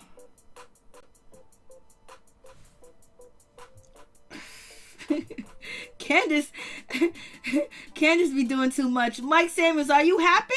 Are you happy you got your own house? He was like, yes, we can have sex now all over the place. We can do this, we can do that. And, you know, blah, blah, blah. And this is a grown man with a gray beard and gray. And basically, he's just saying that, hey, listen, we finally got our own privacy. So are you living off of Ashley's money? Oh, my God. And now you don't have a job. And you just catering events. So he's a good cook, too, as well. But he, you know, I don't know what he gonna do. But that dude don't got a job. Come on, y'all. You already know the reads for next season for Candace and her husband. And so, you know, we get into the situation where Chris is talking about jokes. They're talking about, oh my God, Chris, you know, that joke that you did at the lake house with the Corona bottle or the Hennessy bottle or the, you know, Corona Heineken bottle, you know, basically saying his wife was giving him fellatio. Oh my God. And he was like, I apologize to all you ladies that if I offended you, blah, blah, blah. He apologized to them, you know. And Wendy was like, oh my God, my husband couldn't do that. Your husband can't do nothing. Your husband don't even got his family in his life, Wendy. So you need to stop. You need to stop. And then we got Chris. He comes out. You know, Candace is zipping up his zipper. You know, I don't know what they was doing back there or whatever. Zipping up his zipper. There's something going on in the situation. They're doing too much, as usual. It is what it is. So Chris, basically, they asked Chris a question about Michael Jordan, this and that. He was like, I don't give a fuck. He was like, I don't care about Robin getting engaged. I don't care about her being proposed to. I don't care about none of that Juan situation. I don't care about the Michael Jordan situation. I don't care about none of that. Y'all been coming for my wife. Y'all been talking about my wife. Y'all been plotting on my wife. Let's get to that situation. Andy tried to, you know, blur that situation out the way. Chris came out and was like, that's what we gonna talk about. We gonna deal with that. Because the way that y'all been coming at my wife and been coming at my children, talking about my kids and all that other shit, like that's too much. And we need to get into it. There's gonna be some popping. He said some old school term or whatever. He was talking the way that he talk. You know, he was saying something, you know, basically like, yo, listen, we need to get this shit together. We need to get this shit together. And he wants to talk about the situation, point blank, period. Oh, where was that, Ray? So Ray, 25th anniversary, he wants to plan something with Karen, and he's ready to get it popping. And he just basically expressed that when he was asked that question, how in love he was assuming that the question was like, well, how he was when he first met. But no, things have changed, things are differently, and it is what it is. But now he is going to have he's going to renew their vows, and he came out with it. So, you know, some of the other ladies like Giselle looked at her like, oh my God. You know, don't hate, congratulate. No matter if they're having sex or not, they got a friendship, they got a bond, and they got a partnership, and they got each other's back. And Karen came through for her husband. Her husband been coming through for her all her life. And now she had a chance to help her husband. Maybe she felt kind of weird about the situation. And I don't know why Karen felt weird about helping out Ray and wanting the money back if he provided a lifestyle and a life for her for so many different years. I just think that it was shaky ground and she didn't know what was going on. Like, this is not how it's supposed to go. But then she was able to be a soldier and support her husband at this time. And thank God that she was able to do that and pay off them taxes or whatever the case is with that. But you know, I think she was like shocked. You know, Karen, you see Karen go back to her hometown. She's like a little princess in her hometown. You know what I mean? You know, she's like a little princess in the situation. Sip that wine, Dave Hart. What's Dave Hart doing? You know Dave Hart. Thank you, Dave Hart, for the super chat. You know I appreciate you, baby. You know, happy birthday, mother. Oh, it's your birthday, mother. Happy birthday, baby. Happy birthday to you, baby. Happy birthday to you, baby.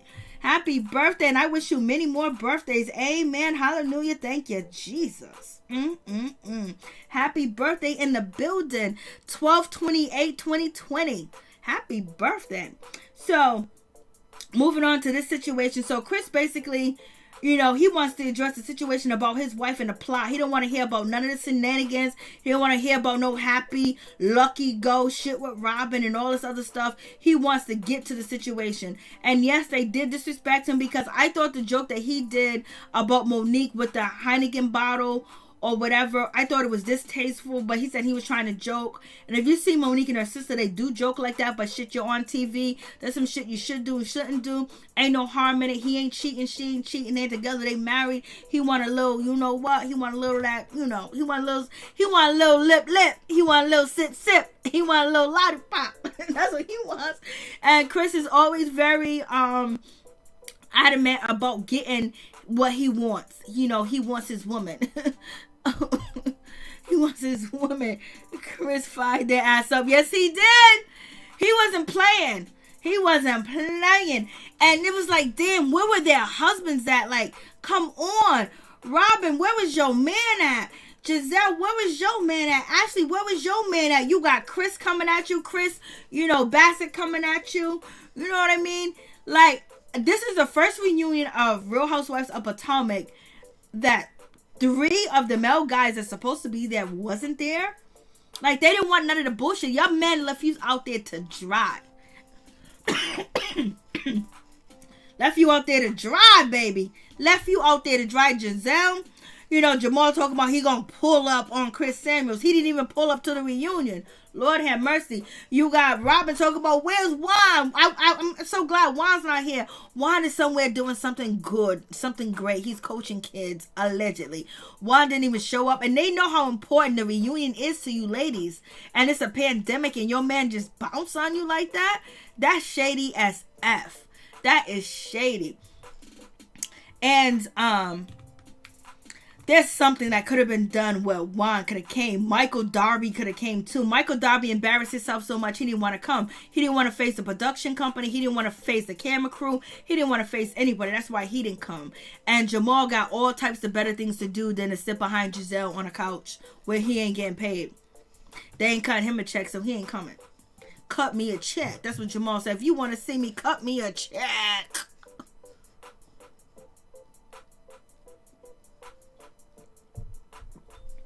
Louise White, I don't know. I mean, that man left him stranded. You can say whatever you want to say about Monique. Chris was there with his wife. He was battling with his wife. A lot of people don't understand. When you have a man that understands your insides and outside and you explain everything to him, and for them to go to bat for you, that's the best thing in the world. That's the most sexiest thing in the world. That's the most manly thing in the world. That is just ultimate. I don't give a damn what anybody says. When your man don't defend you, people are like, oh, he didn't even say nothing. He just watched that shit happen. He just looked at it and he was just, keeping his composure. That was your man. They'd be like, next time leave your man at home. We need to bring Tyrone. We need to bring, Garfield. We need to bring Muhammad. We need to bring Jamal. We need to bring, somebody that's going to have our back. We ain't playing these games, So, you got that situation. And so right now, Chris Samuels, he's upset. He's feeling a certain type of way. He wants to get down to the nitty gritty. He don't want to play these games with Andy. He was like, you know what? I'm tired of you women talking about my children and you guys plotting on my children. I'm tired of that. Basically. So he basically said, I want to know who did it, how, what, plot, why you guys talking about my children? Why you got my children in your mouth? Why you talking about my kids? Why you talking about my wife? And so basically Giselle was like, there ain't no plot. Ain't nobody plotting against Monique. Ain't nobody doing nothing like that. What are you talking about? And she basically, she dissed Chris Samuels. She was like, ain't nobody effing talking to you. I'm not effing talking to you. So Giselle cussed out Chris and was like, I ain't effing talking to you. Who do you think you are? And so that's where your man should have been at. That's where GizelleBryant should have been. GizelleBryant said, you know what? Chris Samuels addressed me, but guess what? GizelleBryant ain't there. He got time to get on Instagram and send, messages to everybody, but yet he can't be by his woman at the most important time because he always got something else better to do than to spend with Giselle. So, Giselle was like, there ain't no plot. Ain't nobody plotting on your wife. And she was like, I don't want to talk to you anyway, Chris, because you threatened to stomp women and you was angry and you was mad. And she was like, I got a security guard. Like she went ham. She brought security and everything. She brought a security guard. Nobody was going to put hands on Giselle. Nobody was going to do nothing like that. Chris wasn't going to lose lose everything that he has going after Giselle. And Monique was not going to go after Giselle either. Basically, they want to have a conversation, bring you up on the shit that they heard that you was out here in the streets doing, because you are the same one that went to Monique Samuels and told her that, Candace Diller is hooking up with Charisse to get information on you. And when you already know that Monique knows about you guys talking to Gigi and, Charisse and all this other stuff. So he wants to get down to the nitty gritty. He's tired of this shit. And it is what it is. So Giselle was basically saying, I'm not talking to you. I ain't got shit to say to you. You all here threatening women. He didn't threaten you. He said, if I was a woman, I would do this to you. And he also said, if I was Kris Jenner, I would do this. But that means he's still a man. So I don't know what he meant by that. So if he was Kris Jenner or Bruce Jenner, I don't know what the man name that used to be on the Wheaties box is. So the Wheatie box man, the Jenner or whatever, he said if I was him, I would slap the shit out of you. He probably should have said if I was somebody else, but I guess he still wanted to, relate to being a man. And so he used him, but that's still a man, attacking a woman, so it don't make no sense. But he's talking ass, he's talking shit from his house. And if he really wanted to pull up, he could have pulled up. And basically, he's tired of y'all because Monique was pregnant, going through this situation 2 years ago, dealing with y'all, and she kept it a secret. She kept it on the low, trying not to bring it to the show and everything else like that. So Chris is basically saying, y'all talking about kids, y'all doing this shit. Nah. He's upset, he's pissed. And then this is where Chris Diller, he jumps in and he was like, y'all talking about kids? You talking about kids is off limits? Y'all are talking to them blogs. That dude that's a blogger, he dissed my kids. He talked about my kids. He brung up my kids. He did this to my kids. And Chris, you and Monique were involved, and you guys support that dude. You guys are cool with that dude. So he was wilding out, and he was allegedly looking at Monique when he was saying this. Chris Samuels jumped up and was like, motherfucker, who you talking to? I know you ain't trying to disrespect my wife. Now right there and then, Mr. Chris Samuels would have snatched up homeboy. And this is why you see Candace with her hands up like, yo, chill out, Chris, because this man's gonna come over here and beat both of us up, and Monique is gonna get another time to get at me. So you got this situation. So Chris I'm calling Dillard, fuck it. Chris Dillard is basically just saying, like, listen, y'all are, tag teaming with this blogger, and he's talking ish. But Chris Samuels is like, yo, you looking at my wife and you're talking to her. And you got Candace like, yo, back off, honey. Back off. Because this man can run over here quick. He used to do tackles. He gonna get you. And Giselle's security guard is only for her and not for us. Lord.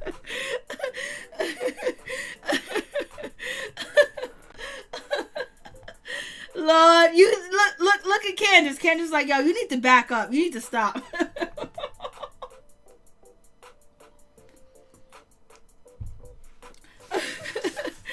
like, yo, you need to stop. So, Chris Samuels is ready to come through. He was like, you talking to my wife? He didn't even hear about the blogs or anything like that. Chris Samuels was like, what are you talking about, my wife? You talking to my wife? You gonna disrespect my wife? He was like, what? And Giselle, he came through, and this is how a husband defends his woman when she's going through some shit, when it's affecting her home life, when it's affecting her pregnancy, when they're in a house together, they're a couple, they're married, they share things, they talk, they have conversation. He's on Instagram Live with Monique when she's talking her ish, she's around her, so he knows his wife, and he wants to protect his wife. And the same thing with Chris Dillard or Chris Bassett. He's trying to defend his wife, but deep in his heart, he knows that she be wrong. That she be talking too much shit. She be saying so much because I done seen Chris on Instagram with Candace and tell her to chill out. Don't say that. Don't do this. He be trying to calm her down, but she don't get it. She don't get it that her words is going to get her in trouble. She don't get it. She still don't get it. But he is there. At least he's there with his wife defending her because he knows that Chris Samuel's going to be there. He knows Monique is going to be there. And anything can go left, but at least he's there with his wife. You know what I mean? You got Ashley's husband left her ass out to dry. He's at some wedding? Okay, yeah, right. Juan is coaching, allegedly, and Jamal is teaching. Who's Jamal teaching? He's teaching you how to swing it to the left, swing it to the right, dip, dip, dip. He's saying dip. Lord have mercy. So, oh my God, like, damn, we're already out. And so you got that situation. And, you know, Chris Samuel, so Chris Dillard is basically saying you went to the bloggers. You're talking about, don't talk about kids, Chris Samuels, but yet you're agreeing with this blogger that brought my kids up and talking about my kids. So there's a blogger that has brought up Chris Samuels and, Chris Dillard's, you know, Bassett kids, and I hope it didn't sound like bastards. Wasn't trying to say that, but, Chris Bassett kids. And he was like, yo, well, you are cool with that blogger. You're cool with that blogger. You support that blogger. So he's yelling and he's screaming, but he knows damn well he is not talking to Chris Samuels, because he knows damn well Chris Samuels is not out here, you know, talking to bloggers and doing anything with bloggers. If anybody that will believe that somebody's talking to bloggers, they would say Monique Samuels is. So he was definitely addressing Monique Samuels. In my opinion, Chris caught him up and was like, yo, don't disrespect my wife. You don't talk to my wife like that and all this other stuff. And Chris Bassett was basically like, yo, I wasn't talking to your wife. I wasn't talking to your wife at all. I was talking to you. Chris Samuel was like, nah, you was talking to me because you was looking. You was talking to my wife because you was looking at my wife. So they got that situation correct. And, you know, Chris fell back once Chris Samuels jumped up. And then that's when Giselle was like, security, security, security. And so this is when Chris, you know, Samuel basically asks, you know, Chris Samuels, you know, basically asks Candace Dillard, like, yo, listen, so who made the plot? Who started the plot? Why didn't you say anything about the plot? So basically, you know, Chris Samuels is asking the question, like who started the plot? Did you have something to do with the plot? You know, what's going on with this plot? You know, like, why didn't you say anything to Monique about this plot? You know, Candace, why didn't you say anything to her? Why didn't you come to her? And this is when Candace Dillard was like, basically, the reason why I didn't say anything because I thought it was satire. I didn't think it was real. You know, it was nothing that big of a deal or whatever the case is. So that's why I didn't say nothing. And Giselle is feeling a certain type of way. She's all scared and nervous. Giselle was like, yo, he's standing up, security, get him. Giselle was like, yo, he's standing up, get him. It's so embarrassing that Giselle tried to, you know, she couldn't understand the way that this man felt. Even if she believes that how he feeling is not true, it doesn't have any merit. But, you know, I don't think she understands how a man that loves a woman is going to defend his woman and his wife. Because Jamal has never been that for her. And no man's been that for her. When she was with Sherman, he didn't even come back to rumors. He just bounced. And Jamal's not there. Jamal's not nowhere around. He hasn't really been around the whole season. And so now she's trying to depict the Samuels as violent people. Monique did get into a fight, so, you know, she got some merit there. And now she's using the merit that Chris Samuels was on Instagram and he threatened this. He didn't threaten to hurt you. He didn't threaten to fight you or anything else. He's like, if I was a woman, I would. But that's the same thing. But he was upset and he was mad, and he's feeding off the energy of his wife and what she's going through. And if he could do anything to stop it, he would. And Giselle was taking that love and that marriage and that situation and basically saying, this dude is danger. So maybe Jamal and Giselle had to talk about the CTE because Giselle brought the security. If you scared, girl, don't come on the stage. But she got her security. So we're going to see, you know, Giselle's going to make it very difficult for next season. And she's going to do everything in her power to stop Monique. And, you know, Monique then came and read her cards, brought out a relationship that her ex-husband was in, aka her new boyfriend. So therefore Gizelle's gonna do what she needs to do. Like, she's playing chess too. So we're gonna see how next season gonna pop off. I was just like, Lord, she was like, and Chris is standing up. Chris is ready to come for Chris Dillard. For real. He was like, nah, you ain't gonna be disrespecting my wife. Nah, not whatsoever. He ain't feeling that. Chris is yelling. Giselle was like, yo, why is he standing up? And Giselle said, why his big ass is here too? So Giselle keeps calling, Chris, Samuel's name. She called him Big Daddy, Big Papa, whatever she calls him. Big boy. She calls him Big Boy. And then now she's calling, why is his big ass here? And then she's like, I'm not effing talking to him or whatever. Like, she's so upset with him. Why? Because he's defending his woman, and your man ain't defending you. But he did jump out on Instagram and try to defend you. But at the same time, he announced that he is single. How you going to defend somebody and say that I'm single? I ain't with nobody. I'm single. And so Candace basically said, Candace, finally answered Chris Samuel's question. And the question that, Candace, Chris Samuels was saying to Candace was, yo, listen. He asked her, like, how come you didn't tell Monique about the rumors? How come you didn't tell Monique about the baby rumors, about what was going on, what was happening? Why didn't you say anything to her, Candace? This is what Chris Samuels is saying to Candace, because if Chris Samuels is saying that, that's because he really believed that Monique Samuels and Candace Dillard were really friends. And when they made up, that they were still friends too. And so Candace basically, she answered the question. She goes, listen, Chris, I'm going to answer your question. She says to Chris, like, we was at dinner and we was all talking. And basically the rumor came up that Gigi, whoever else, spread it with her.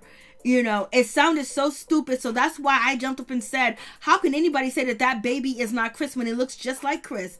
And she says that, she said that, but it wasn't a plot. But yet, she's on her Instagram saying it was a plot. But basically what Candace is trying to say is, like, they were talking, Giselle was bringing all these rumors up that she heard about Monique Samuels. And then Candace said that she jumped in and said that sounds really stupid. And Candace said the reason why she didn't say anything because she hears a lot of satire and a lot of shit's not true. So therefore, she didn't want to bring it to Monique, because if she did, she would be bringing all types of rumors every day, all day to Monique and anybody else because of the satire. So she felt compelled to answer that question and address Chris. And in that moment when she said that, it didn't seem like she was a part of the plot. It seemed like they were talking about rumors and how they may have never said that we're going to use this to get Monique, but Giselle started talking about the stuff and thinking how we can bring this to the show, but she may have not said it out loud to Candace. But Candace, to me, I felt like she was being truthful to Chris, because she went back and asked him, unless she's lying, but I felt she was being truthful. And she thought it was no big deal, but it was a big deal because there was a big plot. You knew about it.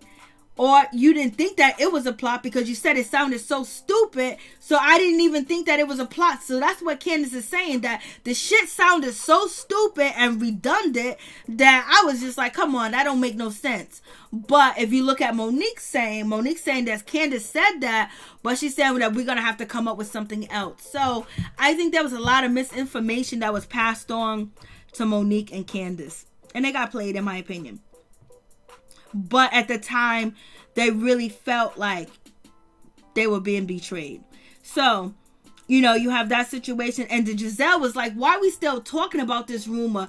Like, Giselle was like, who brought Chris here? Like, because your man's not here. And Giselle was like, I didn't even bring the rumor to TV. You brought the rumor to TV. So basically Giselle was saying, oh, well, since you asked me if the baby looks like you, that I thought this was your storyline. So therefore, that's when I started talking about it, because I ain't got shit to talk about. I ain't got no man. My kids don't really want to be filmed. I got nothing going on. I'm not, Giselle could have been going to check out her business, where the company's at, and why, they're not opening up because of coronavirus, and talk to people. She could have did a lot more with her storyline. She could have showed that she hasn't fixed her house because she's in some debt. She's having some problems. She could have did a lot more with her storyline.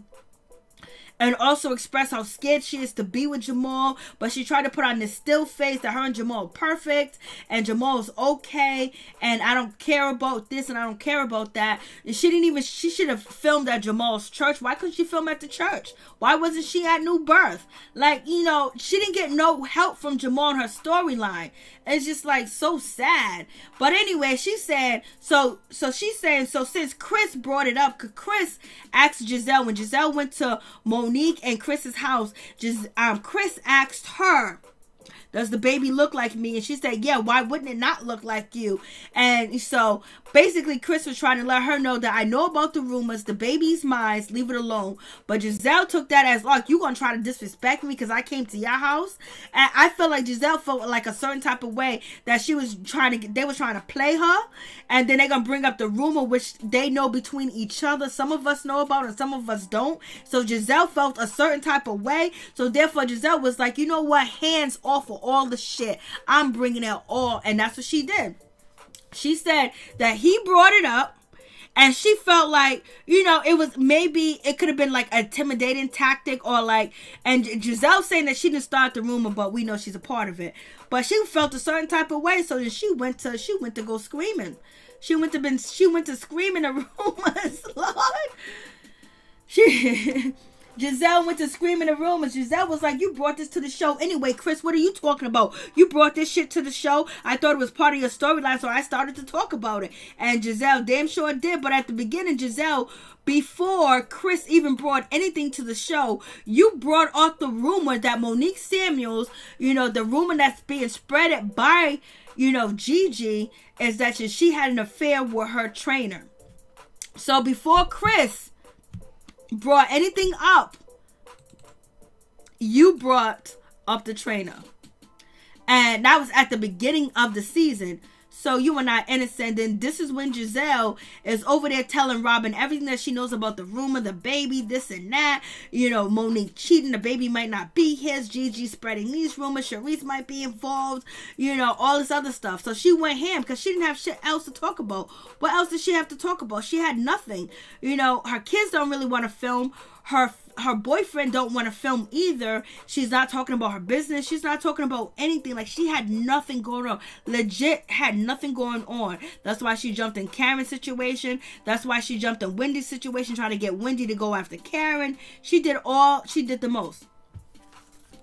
And she stirred the pot. So therefore, you know, you got burnt. You got burnt on the first reunion part. You got burnt, and your shit done hit the fan. Like, you can't be going out here, you know, saying this and saying that about that person, you know, talking about their relationship, talking about Monique, bringing up any type of rumors if your relationship with your, you know, boyfriend is not real and it's not true, and he's out here cheating, and you should know that, because that's going to embarrass you. So are we ever going to get a legitimate storyline for Giselle? Okay, yeah, she's pretty. You know, Andy wants her to face of the show, but now are we going to believe anything? Is she going to end up like how people treat Kenya Moore? Like, everybody thinks that Kenya Moore is always lying about a relationship because, you know, she had some situations. Now we got Giselle. And the man got on TV and said that, got on Instagram and said that he is single.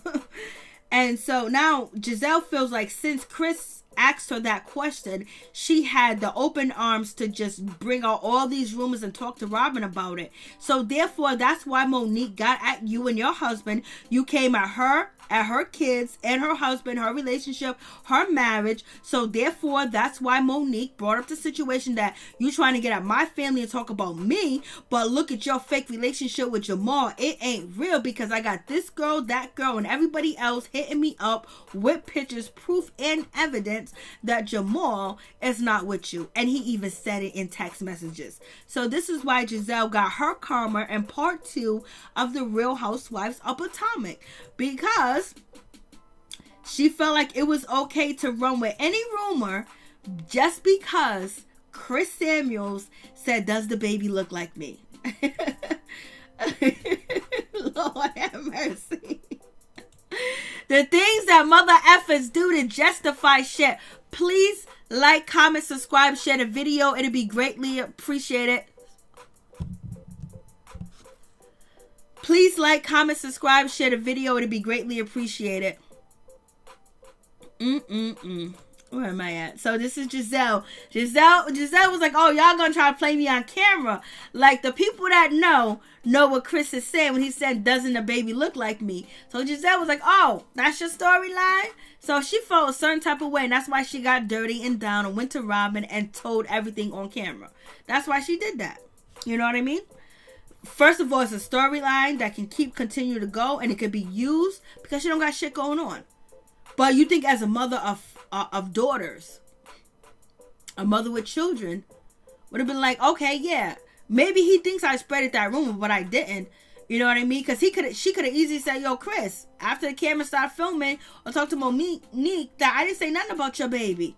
She didn't say that. The next thing that she did was she went to Robin and she started to expose Monique and Chris' business. And this is why she got the apple, the egg, and the yolk all over her face when it comes to GizelleBryant. And so right now, you know, Chris Samuel's asking the question, did you spread this rumor, Giselle? Robin, did you spread this rumor? He wants to find out who did it, said it, how, when, and where. And Giselle said, I'm not answering you. I don't have to effing talk to you. Giselle cussed him, and basically said, I'm going to talk to you. You brought the mess to TV. You brought the situation. We didn't bring the show. We didn't bring the shit. You did. So I'm like, Lord. So Chris Samuels is feeling a certain type of way. He was like, nah, you don't talk about my kids. Giselle was like, I thought that was a part of your storyline. Like, what are you talking about? And she was like, it's like a half a year ago. And the street's been talking and all this other stuff. No, Monique has the receipts where the street has not been talking. It's been Gigi talking to former members of Real Housewives of Potomac and members of Real Housewives of Potomac. You know, Charisse and Giselle. I don't think Robin didn't have a conversation with Gigi. Robin ain't that type of ish. Robin don't give a shit really about shit like that. Like, Robin want to keep her marriage, keep her relationship with Juan together, sell some hats, get out of that small townhouse, you know, get out the projects, get out the hood.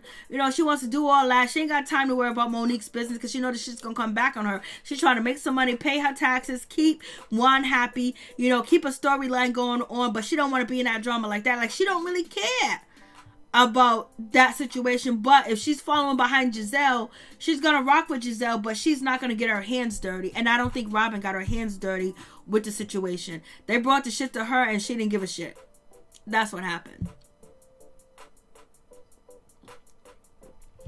But Robin won't call out anybody that was involved with the rumors. She's gonna keep her mouth closed and she's not gonna say the truth. And that's just the situation because she's rocking like that with her friend. And so Giselle is like, you know, I don't even know why he's here. Why are you talking? What, you brought it to the show. Monique was like, yo, you better pipe down, Giselle. That's why you don't got a man standing behind you right now. Yes, sir. She don't got no man standing nowhere near her. The man done left. The man is somewhere else. He's somewhere comforting another woman. Somewhere being somewhere else with somebody else. He should have your back. And Michael Darby should have Ashley's back. All the shit that he done did, he ain't there. Juan didn't do too much. Juan, he can be absent. One didn't do much. But also, Robin says that Karen don't know what she's talking about when it comes to Juan. And so we have this situation. And so so Chris is going back and forth with Giselle. Like, yo, you spreading rumors. You're talking about my wife. You're talking about my kids. That shit ain't right. You know, he's not appreciating. He's calling him out on the situation. And she was like, what is big boy doing here? What's this big motherfucker doing here? So she's talking her shit and everything else. And then Monique jumped in. And Monique was like, you ain't gonna be talking to my husband like that. You better pipe down. You better pipe down. That's why you don't got no man sitting behind you now. I was like, Lord. No, she didn't go there and say that. Monique went there and said that you don't got no man sitting behind you right now. And there ain't never really been a consistent man sitting behind you. Oh, Lord have mercy.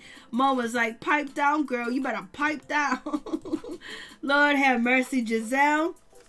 Giselle was like, yo, listen, you open the floodgates. When you asked me, did that boy look like you?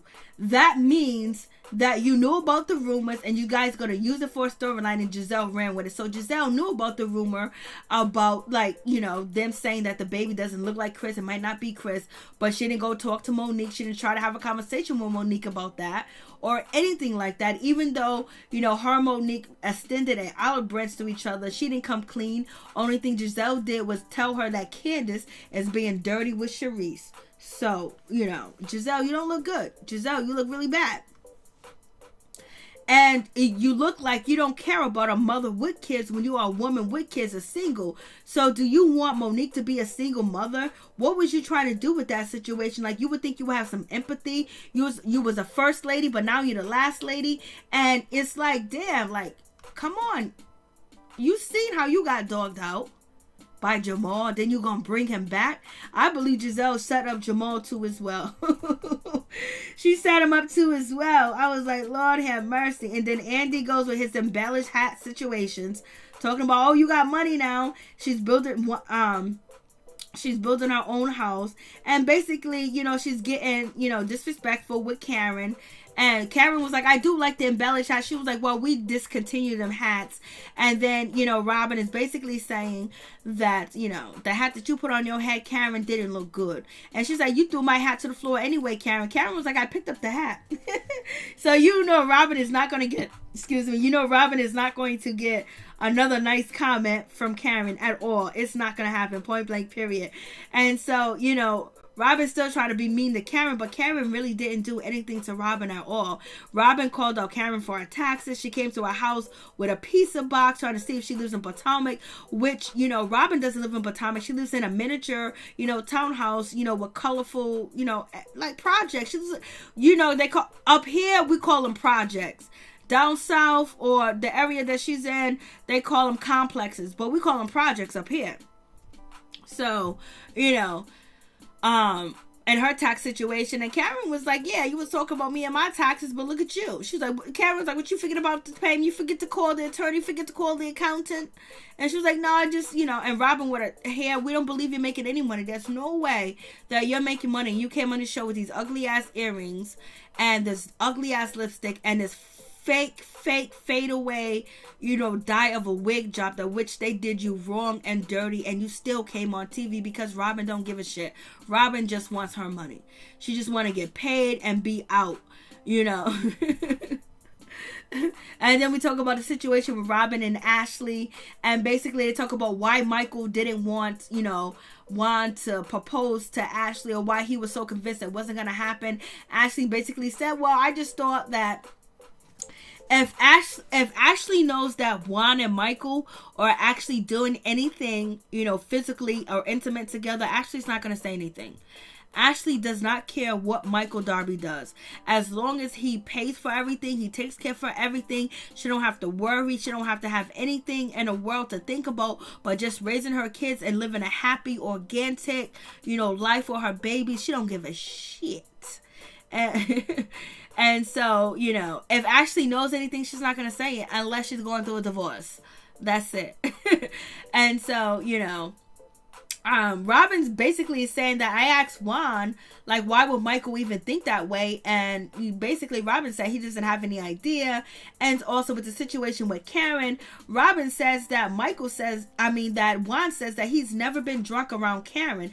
I don't think Juan was drunk around Karen. I think he was drunk around, you know, Ray.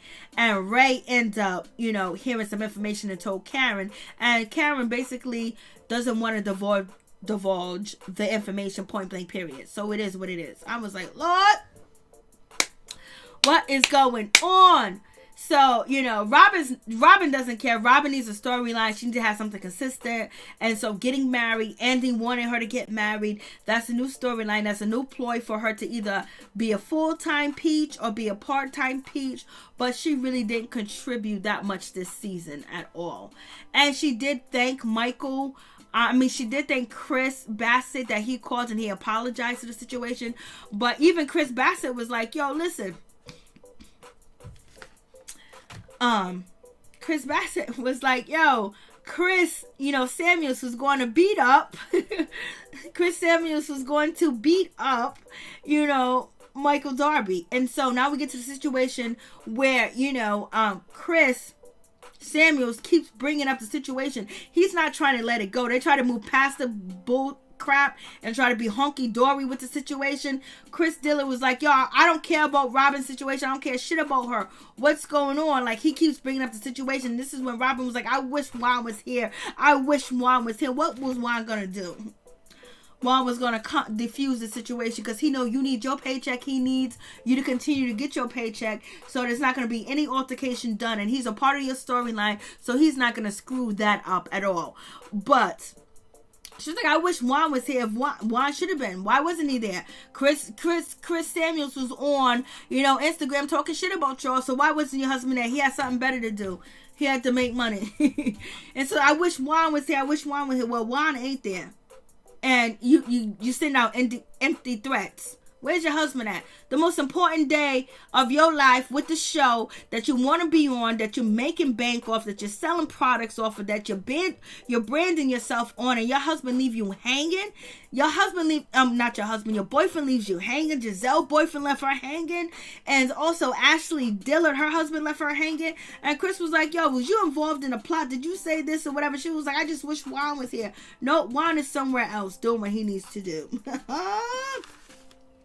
Lord, but Chris Samuels wants to know what's up with this situation. He wants to know what's up. He wants these ladies to actually admit that they did something. He wants to let them know that he knows about it and he don't appreciate the situation. He ain't scared of Juan. He ain't scared of Juan. He ain't scared of Michael. He ain't scared of Chris, and he ain't scared of Jamal. He ain't scared of none of y'all because he's fighting for his wife. He's fighting for his love. He's fighting for his family, which y'all men ain't doing. Only person that's up there fighting for their family, and trying to defend their woman is Chris, Bassett and then Chris Samuels. But Chris Samuels really got a bone to pick. And if any of y'all thought that y'all was gonna be in danger, why ain't your husband there? Giselle, you had to hire a security guard. You couldn't even bring your boyfriend or whoever you playing around with, or your children's father, Jamal. Didn't even come through.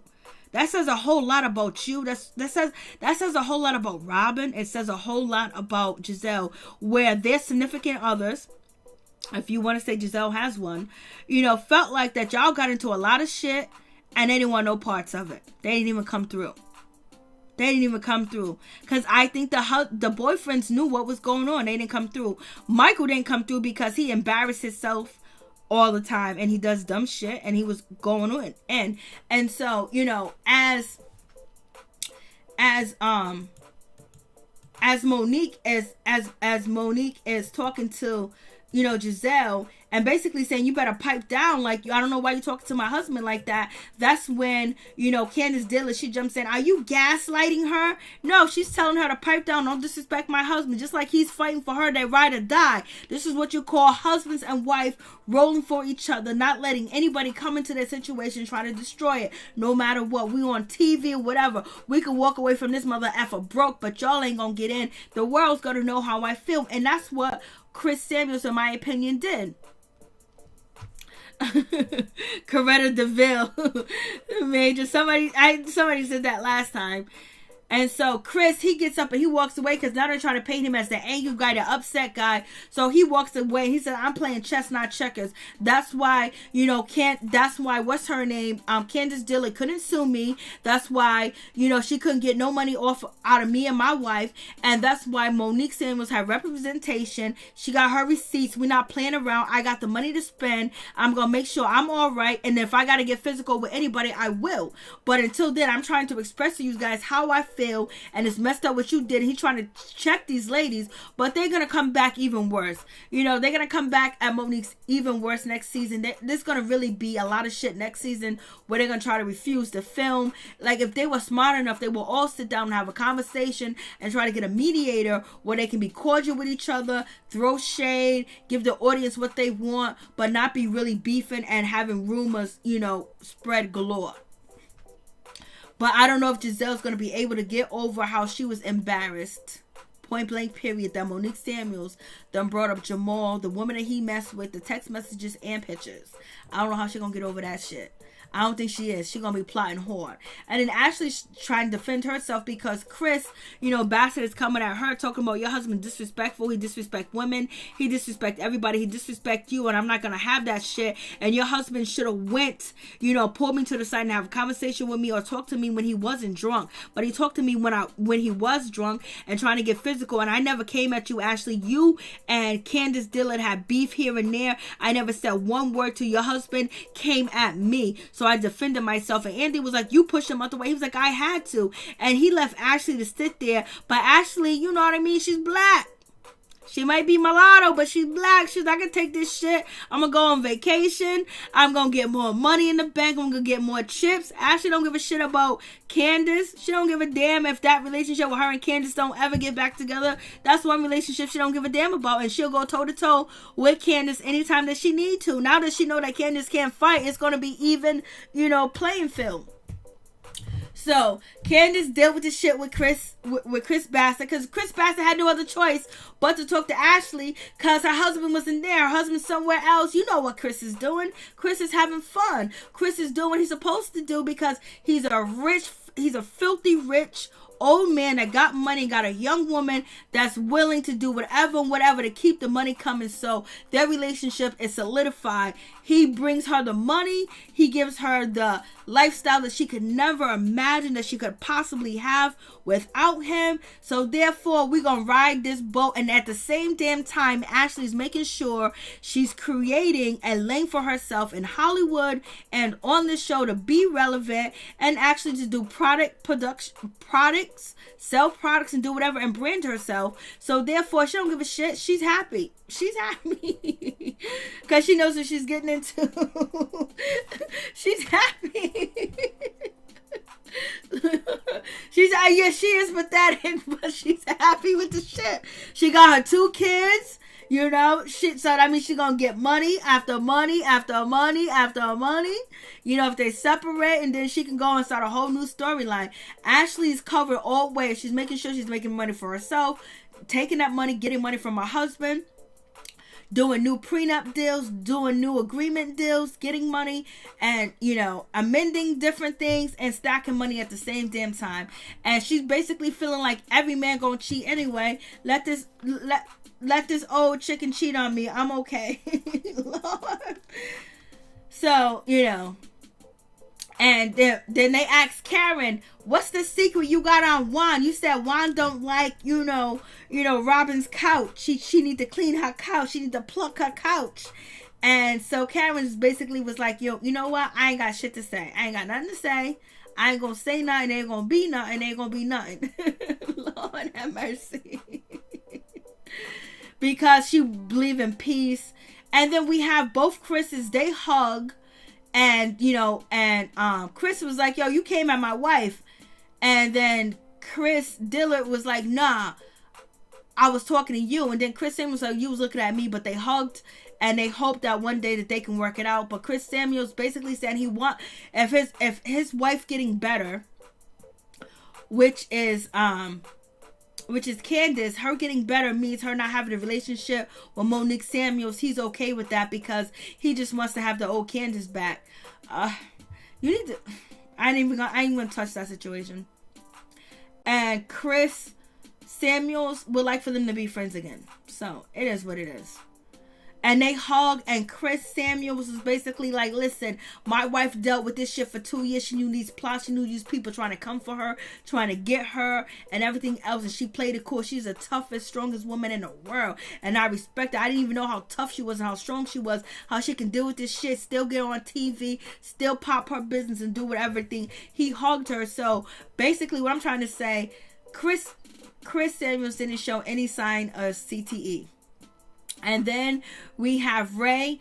He wants to renew his vows with Karen. And they hug. And he wants to make sure that his day of his anniversary doesn't interfere with Robin and Juan getting married. So, you guys tell me what you think about the situation. So, Chris, he voiced his opinion to Ashley. Which he probably just should have just waited to, to talk to the Michael. But, he got his time to do it there. So it is what it is. So yes, we are done. This was a 90-minute show. I think I left some shit out. I think I did. But the phone lines are open if you want to call and let me know what's on your mind. So we'll get into it. Let's see what else what did I miss. So if you guys want to call in, let me know, baby. Let me turn the phone on.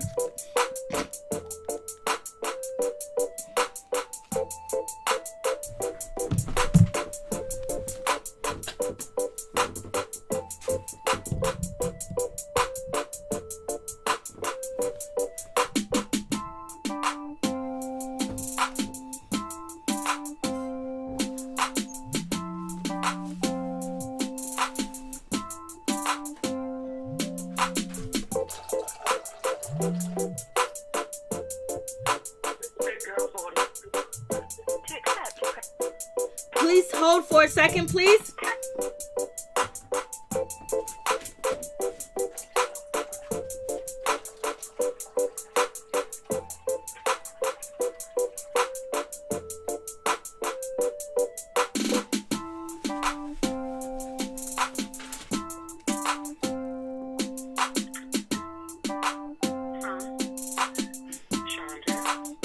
If you can hold for a second, please. Okay, thank you so much.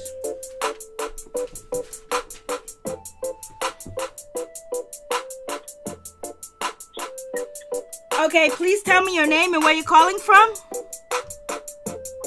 Thick Girl 40, DC. Oh, you know what? I didn't hear you. Did you say Thick Girl 40? Yes. Okay, what's up? Tell me what's on your mind. Well, first, you got to go watch Monique's live. She quit. She said she's not coming back this season. Oh, for real? Damn. Yeah, right before she did her music video, she went on live and said she's not coming back. It's not worth their family. And I agree with her. As much as I want to see her back, I'm glad that she let them know, look, this piece of check ain't worth what y'all just put us through all season and at this reunion, because that was ridiculous. They disrespect some people to the utmost. Yeah, that's crazy. And it's crazy how the first episode of the reunion, everybody, we all were saying how much that's the best reunion ever. And now I'm looking at this one tonight, it's like that was the worst reunion ever because they just did them so wrong. It's like ridiculous. And I can't believe Andy sat up there and let that happen and also joined in. Like, what did they do to you? We all know Candace had a problem, but what did they do to you? And Giselle is the one who lied to Jamal and told him that Chris tried to attack them. So if standing up is attacking people, I never got that definition of attacking me just because I stood up. That's crazy. But she gaslit Jamal, and he went with it.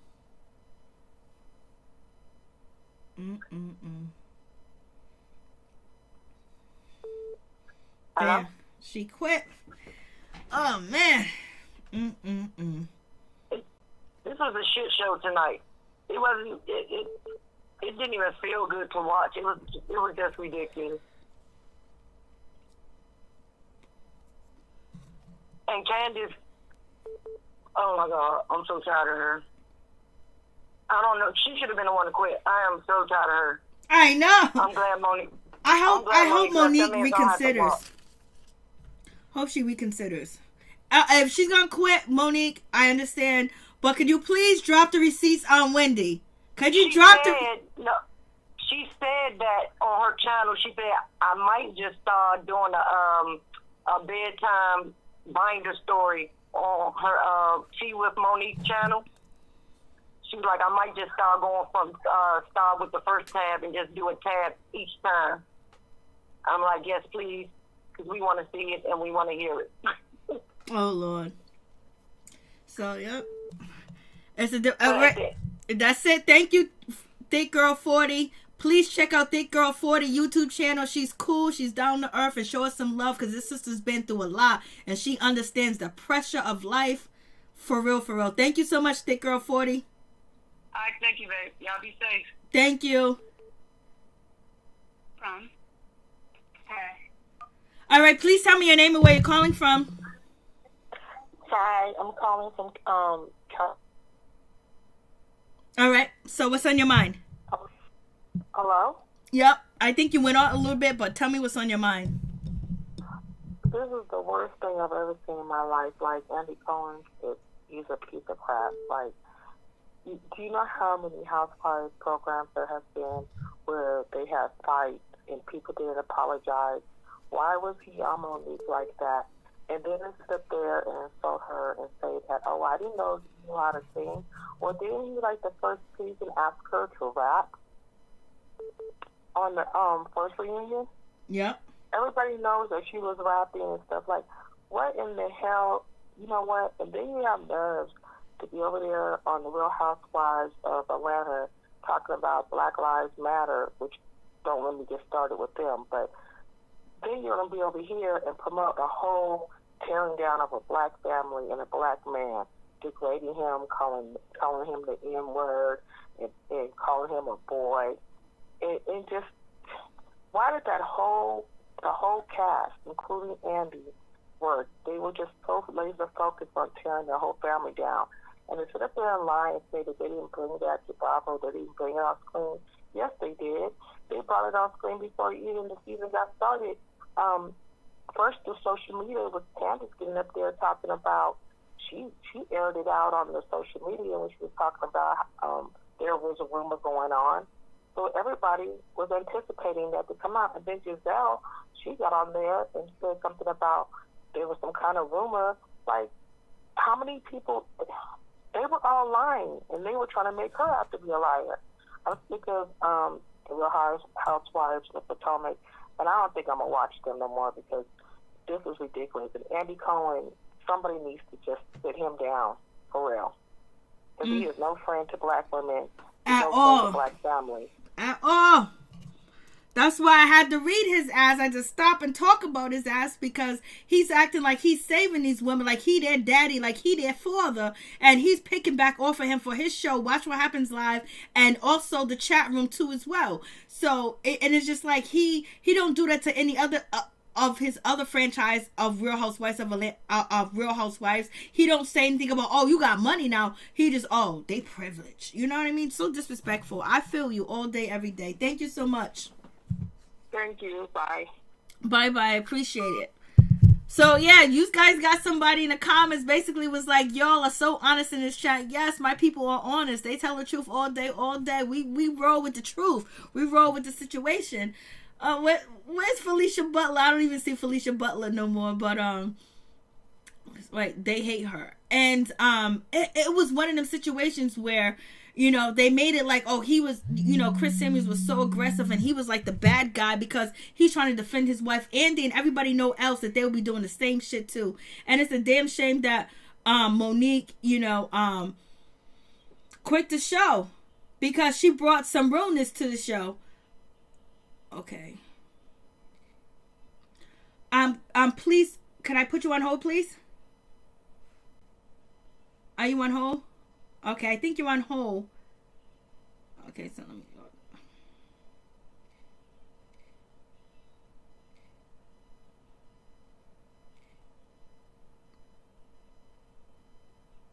I think the other person hung up. So please tell me your name and where you're calling from. I'm Norris Tony from Flint. Hey, what's up? What's going on?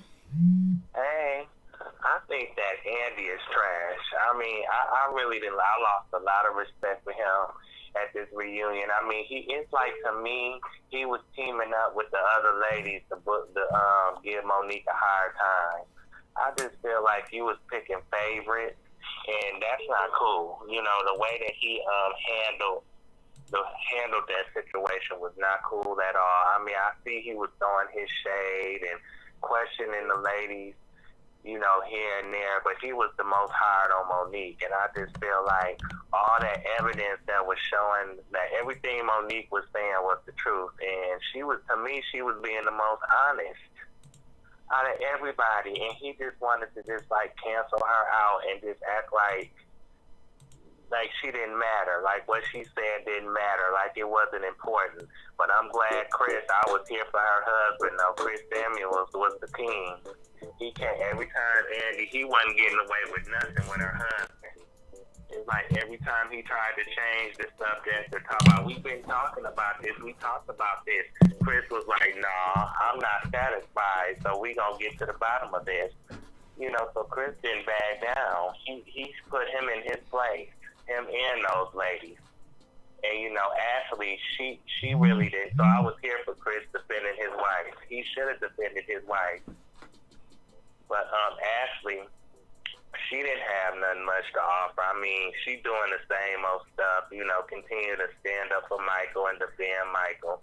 It's like he done too much stuff to make you look stupid on this show and embarrass you, and he's giving people a reason to talk about him. So you can't sit up there and just keep defending his actions like he a victim. He not. He's guilty of all that stuff that they talking about.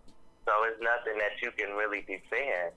So when you know she defended him, it's like she sounds dumb. It's like you sound dumb. It's like ain't nobody believing you, ain't nobody buying what you're saying, because it's like, okay, we see that you with him for the money. You playing chess. I see that. So there's no love there. To me, there's no love there. So she didn't really. And then Robin, she got on my nerves the most. She just kept chiming in, saying something. I'm like, why is you so thirsty for your moment? Why is you so thirsty for attention? It's like, Andy, hurry up and talk to Robin. Ask her what's going on about the passes. Ask her something about Juan, because she looks bored. It's like she didn't do that much this season at all, but she trying to bring the smoke at the reunion. And for her talking about, I'm glad that Juan ain't here, I'm glad Juan ain't here, he wouldn't have did nothing with Chris. Chris would, you know, put him in his place so quick and so fast. Just like he got Chris Bassett to back off of Monique, he would have put him in check too, so he wouldn't have done nothing. So to me, that was the stupidest thing for her to do. Dumbest thing, she made herself look so dumb saying all that. And then, you know, Karen and Candace, that was a moment right there. I was like, wow, I ain't never seen Karen went hard at nobody like that before. But it's like that showed me that they truly did care about each other at some point, and I think they still kind of do. Because why would they get that upset if their friendship didn't mean anything to them? So I think they can fit their friendship without the other ladies around. And so, and Candace, to me, she was being extra, read all about it with all that crying. So like if Monique quit the show, and she's going to go through with that, that means the next person that they're going to attack viciously is going to be Karen. Yeah, because she the queen. Because she the queen. They can't, and they not, and she well respected. You know, and I think that's unfortunate. You know, since she the oldest one on the show, I just feel like, I just feel like that's going to show their true colors, though.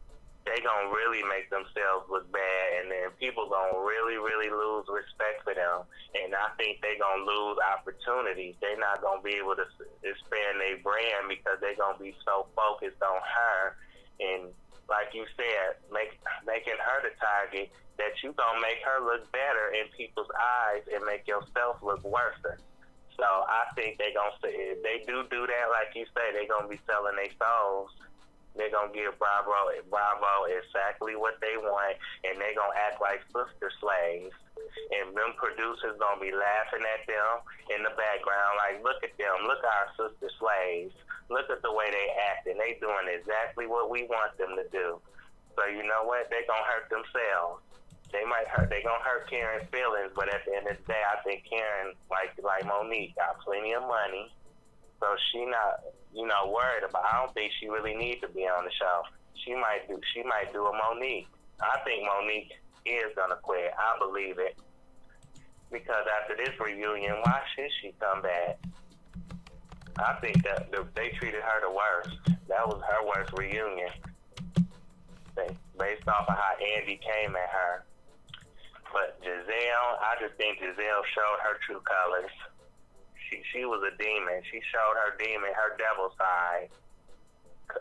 I felt like she could have expressed herself to Chris without cursing. Because it's like you talking about the way she was talking. Oh, I had a mental breakdown. I was just going off and cussing. I'm thinking that she was going to go off on Monique. I was thinking she was going to go off on Karen, and she didn't do that at all. I'm like, you make yourself look so stupid going after a man who you know ain't going to do nothing to you. And plus, you extra read all about it with the security guard. I'm like, why is you bringing that security guard there? He's not going to do nothing to Chris. And plus, Chris ain't going to do nothing to you. So it's like, you talked all that crap, but you made yourself look like a scary pussycat. Like, she really is, I think she really exposed herself. You know, she's not definitely nowhere near a first lady. She is not a role model or an example for anybody.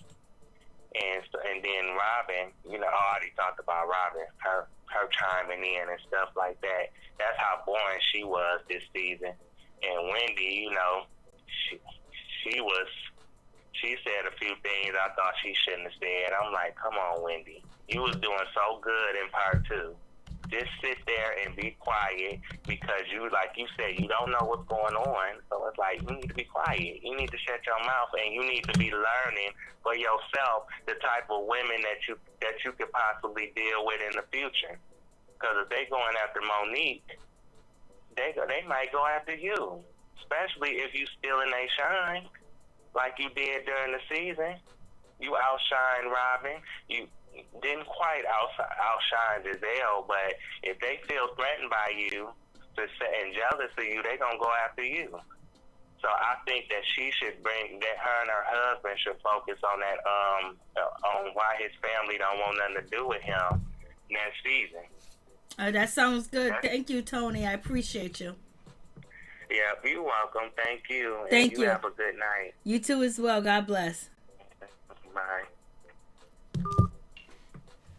Yep, so that's it. That's the situation. Damn, I can't believe Monique Samuels is leaving Real Housewives of Potomac. I was like, damn, to me, I felt like she did good. I felt like she got her message out. I felt like Chris got the message out, and they're going to paint any picture that they're going to try to paint.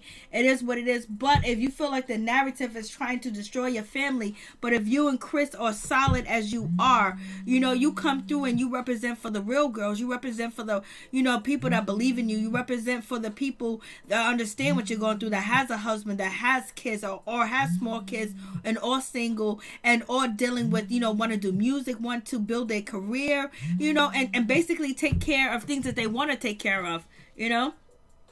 But I'm just so disappointed that she's quitting. Just like I was, hold on for a second, please. Just like I was disappointed with Candace when the rumors was out that she was quitting. I was like, no, stand in your shit. Keep moving. Keep going. Don't let nobody stop you. Don't let these people take nothing out of your mouth. Even though Monique Samuels don't need the money, but don't run. You know, get at them and show them what real love is. Show them what a black marriage is. Black kids, you know, black husband, black wife, you know, promoting and doing things to also help people, because Monique Samuels, you know, not for lazy moms, is to help moms. There's a lot of lazy effing moms out here. Let's be real. So please tell me your name and where you're calling from. Hi, Mary Jane. This is Mother Earth. I'm calling from Colorado. Hey, Mother Earth. What's going on, baby? It's going down. It's my birthday. Happy birthday. You were born on the December 28th? Yes, 28th. Oh, you go ahead, girl. You go ahead, mother. You go ahead. So what's good? What's popping with you? Happy birthday. Oh, my goodness. I had to call in because, you know what? Everybody was trying to come for me when I commented on Monique's comment about her little check. But we'll get to that, because I want to comment on what you were talking about as far as Chris defending his wife. I think it's very important for people, even if they don't like the way that he did it, or they say that he's a man coming at a woman, the way that I was raised, a husband defends what is important to him, and that is 9 months to 99. You can catch it if you coming at my wife. So I'm not mad at him for getting them people right. I mean, who else was going to be in Monique's corner? Nobody else was speaking up for her, in my opinion. And even Andy was trying to shade her, which I also didn't appreciate. He's a little shady one. Like, I don't appreciate how he comes at black women as like this person of no color in the middle of all of them and stirring the pot. Like, it's just too much for me. And I think another housewife from a different franchise has spoke on that before, but just seeing it now, it hit different.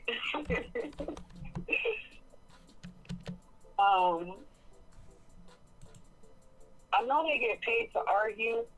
They get paid to be shady. They get paid to, do this and that. But I don't like how they were trying to paint Monique and Chris as these angry black people, calling them ghetto, calling Monique hood rats.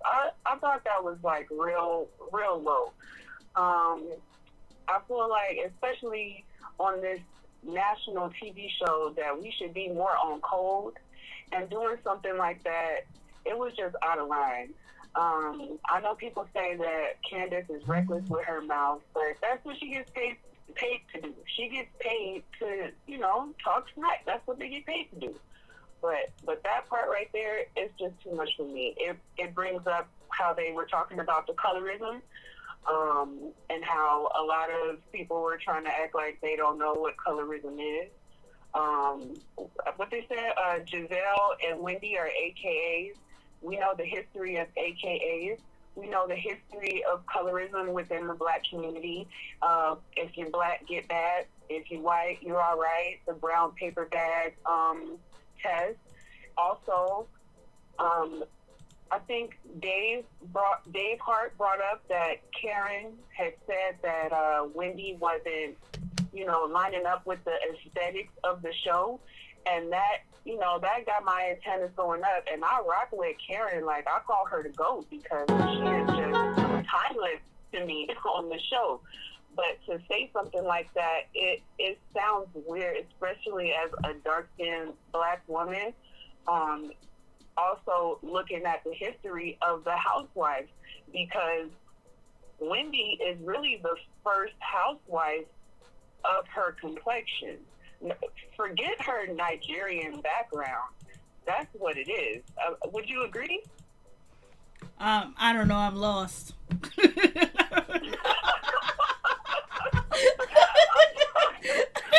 is the first housewife of her complexion. Well, you would say Shamia from Real Housewives of Atlanta. She's dark skinned. She is dark skinned, but she wasn't a housewife. Because she chose not to be a housewife. There gotta be more dark skinned. Candy Burris is dark skinned as Wendy, in my opinion. Candy Burris is dark skinned. Candy Burris is dark skinned too. But we're still talking about the history. For Karen to say something like that, it sounds weird to me.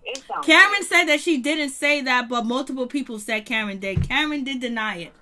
Karen denied it. She didn't say nothing like that. She denied it. She tweeted about it. She apologized to Wendy if she felt any type of way about the lies and the rumors that Giselle is making up. But I don't know if Karen said this or not, point blank period. But Karen has denied it. But I would just say this on that side. Where Karen comes from and how she grew up, that could be... It could be something that could possibly be said because she grew up deep in the South, deep in the country, deep where plantations are. And the way that, her brain, the way that the people, receive messages and how things were, taught into them back in that time. Karen's a lot older than a lot of people that's on the show and watching the show, so, she could be carrying some of the things and messages that were taught to her as a child, that is right. But I don't know if she said that. I don't know. That's a very good point that you bring up, because the episode where they showed that she went back to her hometown, she said that her family actually reclaimed the land that her ancestors were slaves on. So that makes me think, Karen, it could be either way. It could be that she still has those types of ideals, or Karen could be more aware than that and wouldn't say something like that to actually be proud to, go back and reclaim where her ancestors worked. Do you get what I'm saying? Yep. So I could see how that would be something that Giselle would do to certify, because she's a messy one. But there were other people that kind of, I don't know if it was Giselle that said it, but there was other people that said that they heard it too. No, Wendy actually said she's heard that rumor from other people, not just Giselle.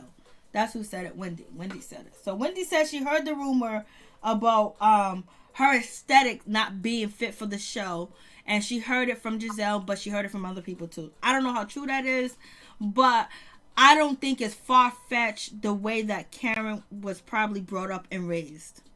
And then I agree. My grandmother, she'll be in her 70s, and she used the bleaching cream, Ambi, back in the day, all of that. So I don't put it past her. So it could be a possibility, but I don't know if it's true or not. But there's a lot of our people that from back in the day that was raised a certain way, and things were very different than what they are now. And some of them still hold on to that because you have to, really wash yourself clean of all that type of stuff. But what else did you want to add? That's all I had. I wanted to come and just speak on Monique. Like, I'm not like anti-Candace, anti-Monique. I look at the show, I enjoy it for what it is, as entertainment. But I also look at it, try to look at it from a different point of view as far as like relationships and emotional health and stuff like that. I hope that Monique does continue getting therapy and working through her childhood issues that she was talking about. That's something important that we all have to work on, healing those childhood traumas, doing our shadow work, so we can manifest and go to the top, because we in the building, baby. That's Amen. Thank you, Mother. I appreciate you. Happy birthday to you, too, as well. Thank you so much. I appreciate y'all. I appreciate you. You be coming through when I need you, baby. Thank you so much. I got you, baby. Thank you. I love y'all. Peace. I love you, too. God bless. Peace. Bless. Peace. Okay, I can't believe Monique quit the show. Shit. I was watching the goddamn episode. I didn't even see it. It's Miss T. Hey, Miss T. Tell us where you're calling from. I'm calling from New Orleans. New Orleans in the house. You down there with Giselle. Giselle's from New Orleans, goddammit. Don't do me. Don't do me. It's not nice. It's not a nice. She's not a good representation of all of us. Let's be clear. She does not speak for the masses, okay? She speaks for herself and barely do that. And the gag is that Giselle talks too much. Because you know what I would have done? You've been lying all this time. Girl, they asked me about that phone number. I would have been like, that's not it. But you are literally giving them the validation that they're right. The same proof when she wouldn't answer Chris's question. Exactly. Facts. You're giving power to them. Because if you weren't, you would answer it. That's like somebody pleading the fifth. Like, come on. Really? And then all of a sudden now you have security, because I could have sworn Bravo has its own security, which I'm sure was already there. So you just brought him for what? And it was funny when she said, you ain't got no man standing behind you. I was like, well, she got her bodyguard. That's got to count for something. But, yeah, if she would have just owned it. And here's the other thing, Giselle. So that joke that he made, well, that comment, that passive-aggressive comment that Chris made, could have stayed, like, the viewers, they could have had that moment, and we could have kept on going. Like, does he look like me? Yeah, he does. So that was not okay to go do what you did, because his stuff was really passive-aggressive and behind the scenes. You just got in your feelings and decided then to tell it. That's how I feel. Like, oh, okay, well, let me tell it. And it just backfired on you. Now, I do wish that, I blame Andy for a lot of it, though, because I feel like, well, hey, we can see where his loyalty lies. But I just wish he would have stayed neutral and really brought Candace to the fire. I was just waiting for somebody, anybody, to bring up her tweets, her comments, something, her videos, her live chat. Miss T, you're so right. They didn't bring up shit that she said and did. Nothing. You know what I'm saying? Nothing. And that was in the present eye. And you are a gay man. So I believe in one of those, she was bashing gay men or... Yeah, she was. But skip past that. You already know YouTube will be demonetizing this video. Talk about, about what she said about that man. We understand, yeah. She said that about that man that was, on the other side. There goes your mouth again. That was not cool. Now, do I feel like it happened because you said it? No. But that wasn't cool. It wasn't cool what you said. All the things you said. You've gone on and on. And I don't understand why Andy or anybody could have said, well, this is your action too. Like, nobody said that. And I think that Ashley missed a great moment too. Because, okay, I did it because we have... that me and Monique have an understanding, but I also did it because I literally know what it's like to be threatened and in the almost altercation with Candace. That's the truth. Monique didn't just pick her because they were friends and she hid the videotape of her man grabbing ass. No, she picked her because she literally has also been in a Candace situation. And I wish Ashley would have just said that, because to me that's one of the main reasons. You could throw Monique in there too, but the main reason is because this girl came at me with a butter knife. She threatened my life. That's why I'm writing this, because I know her character. I've been on the other side. So I was just really hurt that nobody wanted to say anything like that, and Andy just let it keep going. Okay, Miss T, with that point that you made, do you think Miss Monique felt like everybody was against her, other than Karen, and nobody really stood up for her? Absolutely. And that's why she made the announcement. Because I'm trying to get to an announcement. I was watching this goddamn show, so yeah, I'm trying to I could get to the announcement, but I got to put everybody on hold where she says it, because I'm at the video. I'm trying to get to where she says it. I mean, she's basically good, and she did the right thing. You leave on your own terms. No, don't leave, Monique. No, fuck that bullshit. Monique, stand your ground. There's so many people that relate to you, and you bring the realness to the show. And just because they're talking about your husband, that shit, if your husband and you are tight and everything is cool, and you can get that zoo, that, get, what is it called? Your woo-ha, your zen time, or whatever, you come and represent, because you don't let nobody take any money out of your bag and force to leave because of these ladies. These ladies do what they do. Don't leave because of that shit. I said the same thing to Candace. Candace, you talk your shit, come on and defend yourself. Don't leave. Own it. Come back with you and Chris hugging and kissing and everything, That's the thing. The two Chris's came to an understanding, made up, apologized, we're moving on. Like, that is the thing. I don't understand why their wives, one wife, can't just, I really believe this would have all went differently if Candace had just owned some of it. Own something. Admit to your part, whether you meant to happen or not. Of course, you didn't mean to get dragged, but you have a part to play in it. Like, just at least admit that. And she couldn't do that. She couldn't even do that. So I can't see, from Monique's standpoint, like, where else do we go? And clearly, Bravo made a choice this season, because they could have still followed Monique. We could have watched her do things. We could have watched her go to the counselor. We could have set up some lunches with Ashley and Karen. Like, we could have done stuff with Monique. Just because those ladies didn't want to film with her, we still had two other ladies that were willing to do it. So I just feel like Bravo did an injustice to Monique at the same time, because they didn't show us her growth. which then made it difficult for maybe some viewers who truly believe she has grown.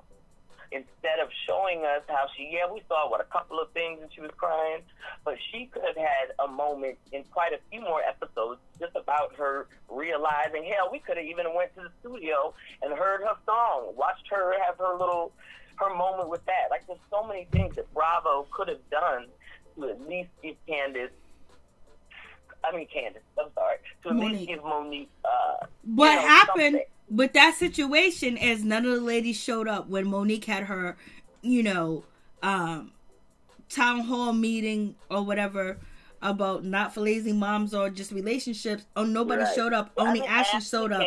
So I think Monique felt like they're going to ice her out and not film with her next season. And she might have just left because of that. Too. I think she left because of that. And I think she left because clearly Bravo and Andy don't have her back. Like that, you could tell honestly that Andy is triggered by her and is triggered by this whole situation. And I feel he's so biased that she's absolutely right. And he controls a lot of what lands on the floor and not, because I truly believe that he didn't stay impartial, which shows. And then he came at her neck. Well, that shows me where I'm going. Like, sometimes I really feel like sometimes these housewives didn't do too much. Like Robin, she literally said, and I was like, yes, girl, you're right. You have come full circle. I have seen everything I need to see from you, Miss Robin. And you have, like you said, you've come full circle. So you should bow out. Like, I'm good on you. I don't know why you're coming back. I don't want to see Juan and you, whatever. And another funny thing, I'm gonna make you laugh. When they said, "Well, where are they?" I was like, "Michael and Juan are in Vegas on that trip. That's where they at. Michael and Juan on that trip. That's where they at. I know why wives are busy. That's time to go. Yeah, you sure right. That's exactly what went through my. I was like, "Well, they in Vegas. They in Vegas having a good old time." Damn. But I just wish that. And then, like I said, I just really wish that Andy would have stayed more neutral. I wish that nobody would have just kept coming for her, because it really did feel like an attack on her. And what Jamal went and said was ridiculous. And it's funny because when I'm making laugh again, Andy kept saying, "I know you're going to go call Jamal and talk to Jamal." She sure did. She called him and she told him everything that he said on that stupid live with his binder. She probably called him during the break and gave him the note for that stupid lie he did. Yeah, she talked to him. She sure did. She sure did. But that backfired too. And clearly they didn't have an understanding, because I don't know what was his purpose on here. Because I would have been showing the search. I would have been having her down there. We would have been doing things like, I'm going to promote my stuff. That's what you're supposed to do. And that would have even been better than him just being on the phone. So it's clear he did not really want to do this, from just how he reacted and interacted with her and the girls. Like, clearly this was staged and forced. We've already seen that through his daughters. Like, we saw that. And then to go on live, I don't know what pastor does that, and I don't know what used to be First Lady way to handle a situation. Like, I don't get that part. I don't know where the God part is in that. So all right. You lost me. All right, thank you, Miss T. All right, ma'am. I appreciate the points. Like, you killed it. I'm facts with the points. Facts with the points. It's so messed up. I can't believe she quit, Miss T. It's so sad. I really wish she hadn't. Me either. And let's just pray that, they come back. So let's just pray that she does like a Kenya and she'll be back. Let's just pray. I really think but if she quit, but if she quit, you know what I mean, for this season, and if she comes back next season. Oh no, I don't see it next season.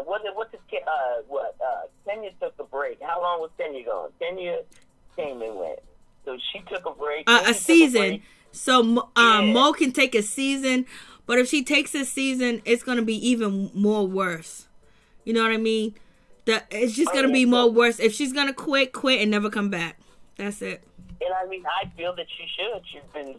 You don't have enough money. She told you she don't need this. And she really don't need the stress. And I Not really, with small I stand kids by like her. that. Nope. I know. I really wish she hadn't. But again, nobody resolved anything. Nobody owned anything. None of that. So None of that happened. Where do we go from Facts. here? So I agree with what she did, because where do we go? And if Andy's not even going to have my back, what do I do? You put me in a corner. But I do like how she waited till they offered her something and then said no. I think that's cute. That's real cute. Yep. So And I we'll think see it was what fine. happens. It's not going to be the same. Yeah. It's not going to be the It's same not. watching the It's show without not. her. Just like it wasn't not. the same watching the show without Kenya.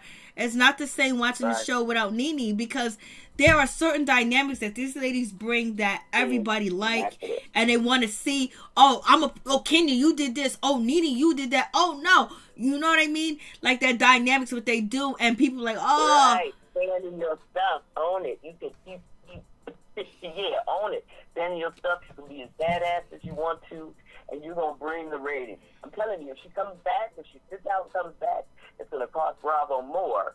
I just imagine this season when we're like, Monique is coming back. We're all going to watch it. It's going to be, again, it's going to get some great numbers. but they probably at this time and point be very disappointed in her. It all depends on how the True Entertainment feels about her, how they edit the situation, where they feel like she does need a break, because for 2 years she's been going through with the situation of these rumors being spread about her child, her husband, her cheating, and all this other stuff, and she kept it in, and now she finally, brings it to the forefront, and it doesn't really get that much attention. Andy doesn't want to hear it. Andy act like, Monique was the worst thing walking, and then the production company. Make it to the show, but it did. It did make it to the show. Did not? Didn't what's her name? Giselle say it in her confessional? Oh, Giselle said it when she was in her confessional. She said, "Oh, the rumor around town is that Monique was sleeping with her Too close, and Big Boy found out." Exactly. Yep, So and then it was on the show. she told So Robin don't act about like it. it wasn't. She told Robin about the situation on camera. Don't act like it didn't come on the show. It did. But Giselle said it came on the show because you brought it on the show. But thank you so much, Miss T. I appreciate you. No worries. You take it easy. You too. Amen. God bless. All right. Bye-bye. I can't believe that Monique quit. Like, I gotta go watch this. Like, what the freak? Mother, thank you so much. I appreciate you. I mean, like, damn, she really quit. Like, for real, for real. Like, she ain't gonna come back. But if you quit, when you come back, this, it all depends on how the ratings go for, for the next season. If she does quit, but if she does come back, you don't want to put her in a position where she ends up like Nene. Nene leaving, coming back, and not being happy. And then at the end of the day, Nene making these videos about her situation and what had happened. It's just like, Tony, I am glad Monique says sorry to Candace. Candace made a big deal out of it. Amen. Cake for all my peeps. Thank you so much. I appreciate you. California's in the building. So, please tell me your name and where you're calling from. Hey, what's up, Larry? This is Dave Hart, a.k.a. Bay Boy. What's good? Hey, what's good? Bay Boy's in the building. Yo, did you see the Bay Area, battle with Too Short and what's the other dude's name? 40 E40? E40. Did you see that? Yeah, I seen some of it. To me, the verses is kind of corny.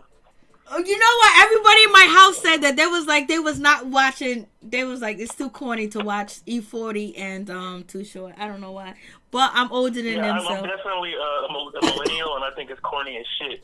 Everybody said Gladys Knight and the other lady. I was just like, I'm done. You said it too much. I'm done. When I was watching it, I was thinking about you. I was like, I wonder if Bay Boy is watching this, because this is the Bay Area. They was representing the Bay Area. Bay in the house, baby. Well, hold on real quick, though. I definitely think Karen said that color stuff. I do. Okay. I definitely do. I feel like Karen, I'm not going to call her a liar, but I feel like she's an inaccurate historian when it comes to certain things. And Okay.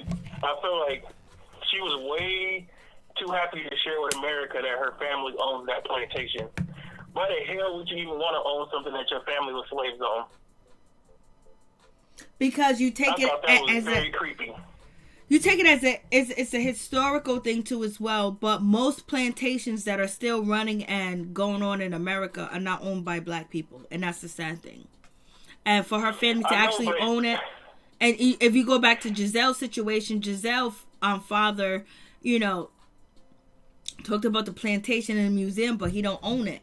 You know what I mean? So especially coming from down south and owning that's a pride of like privilege and power that you took over what these people enslaved you to do and took advantage of you and got free labor and demean you and torture you, but now you're able to own it and do right by it. Yeah, maybe I'm just not from the South, because being from where I'm from, I would want to buy it and burn it down. Yep, there's some people, but then she makes peanut butter, so she's fueling E40. Thank you, Michelle Sanders. Yeah, Libra Soul. Hey, what's up? So that's what that pretty much means. It's actually taking power back, in my opinion. Just like the N word, you know, black people took that back. Yeah, I don't know. Everybody in her family was real light-skinned. I don't know if that played in anything. Because that was slavery. Because you know what happened is the slave masters did what they did. And that's why we have all different colors of, you know, our people. But that makes me kind of question it a little bit. Like, I don't know. The reason why they owned it is because of their color. Is that why she said those colorist comments to Wendy about her not fitting a certain aesthetic for the show? You know, she come from one of those families that marry light skin, that marry light skin, that marry light skin, that, you know, it's okay to date a white girl, but don't date a too dark girl. And I don't know. I feel like that kind of heritage kind of came out a little bit, and she tried to kind of backpedal and act like she didn't say it, but I believe that she said that. Okay.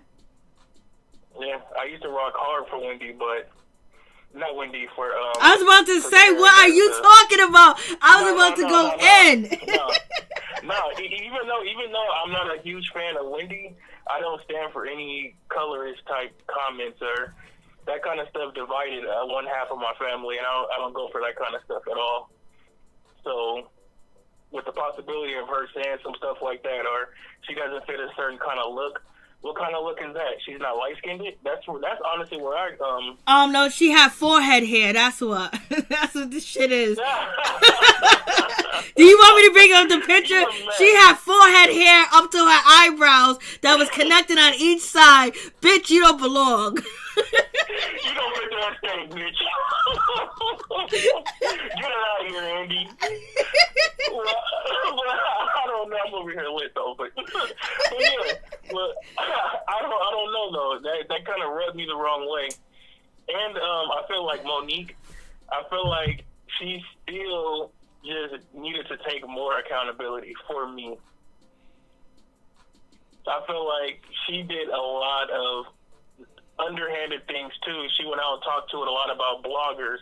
Nobody even knew about this plotterization until she actually made it a thing online with all the was it Candace that she did. Did Candace make it popular on the blog? Candace didn't bring it to the show though like that. But she brought it to the blogs. Once you bring it to the blogs, she said it to one. She said it to one blog. But Monique is the one that went on that "I didn't cheat on my husband" tour.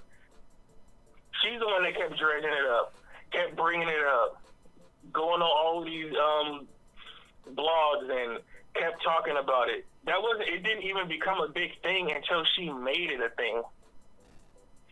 I honestly do think that she flirted with that trainer. I think she welcomed sexual advances. Do I think she cheated on her husband? I don't know if she went that far. The girl said, Gigi said that she didn't cheat with her husband. Hold on. Mother saying, I understand what you're saying about the colorism situation, and I feel you. But I think they're trying to bring the colorist situation into this situation because of how big and how explosive it was on Basketball Wives. And if you bring up colorist issues, everybody's going to fight to the doom of day for colorist issues. Is it possible that Karen has colorist issues? I don't think Karen has colorist issues. I don't think that's the case. I think Karen was raised in a time where, you know, she was taught and disciplined that, you know, the majority of society at that time was Caucasian, and, you know, she followed the rules and regulations of that, and that's still with her. That's a colorist issue, though. It's 2020 now, and if you still hold that to high esteem, you are a colorist. But everybody can't let go of their background. Everybody can't let go of how they was raised and what was taught to them and what was instilled in them. Because if that was the case, if everybody could let it go, then you wouldn't have all these other groups that are out here that are against other people. Because usually, you know, what is instilled in you when you're a child, and what did you know to be, you know, the law of the land at the time, can be a part of the situation. Because you can't hold on, listen, you can't erase what happened to you as a child and what you believe and the thoughts that you have.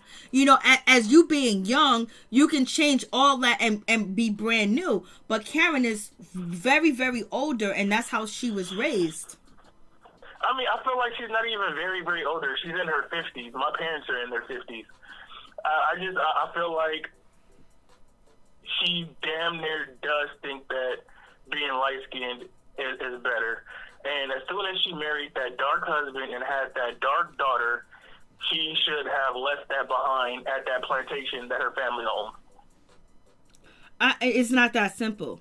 When things are instilled in you, so this is when you talk about the mental issues. This is when you talk about, you know, just like when it comes to Monique Samuels, when she said that the reason why, you know, she was triggered is because, you know, Candace put her hand in her face, and that's when she remembered of her childhood and her father and what he did to her.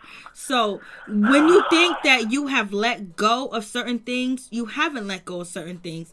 And it's not that easy to let go of certain things, because a lot of people have been programmed for many, many years when it comes to TV, when it comes to jobs, when it just comes to fairness of the criminal justice system, that, you know, a lot of people can't let go a lot of things. And I'm not saying that Karen is colorist, but she could possibly have, you know, some issues where, not that she's colorist, but she's colorist against Wendy. No, she just don't fucking like Wendy, just like we don't like Wendy. It has nothing to do with her color, but her saying her aesthetics, you know, her looks and everything else. You know, Wendy said that she heard it from other people. So there's a possibility that Karen did say that.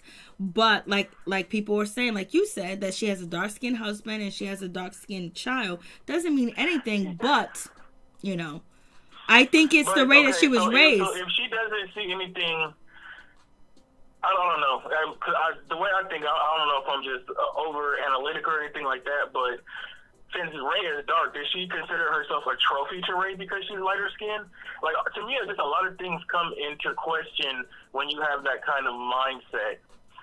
Like, I understand what you're saying, but you got to understand the time that she was raised in. To me, like, there's a lot of things that you see and things that people do or whatever, and you be like, oh my God, like, why you think that way? Why you are that way? Why are you following this? Why are you agreeing with that? Why do you think that the criminal justice isn't fair? Why do you think that this doesn't happen?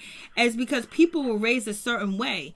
You know what I mean? And over time they do get better, but you know, when you're raised a certain way and things are instilled in you, you know, it's not easy that quick and easy to let go, especially if nobody told you how you were raised is wrong. And so now that you're in a public platform, now people are saying that it's wrong. Then you have to work on yourself, but you can't just go out there and just say, oh, Karen's this, Karen's that. She was raised that way. Like, if I talk to my ancestors that are still living, you know, that's, you know, they think things are different, but, you know, they have a mindset.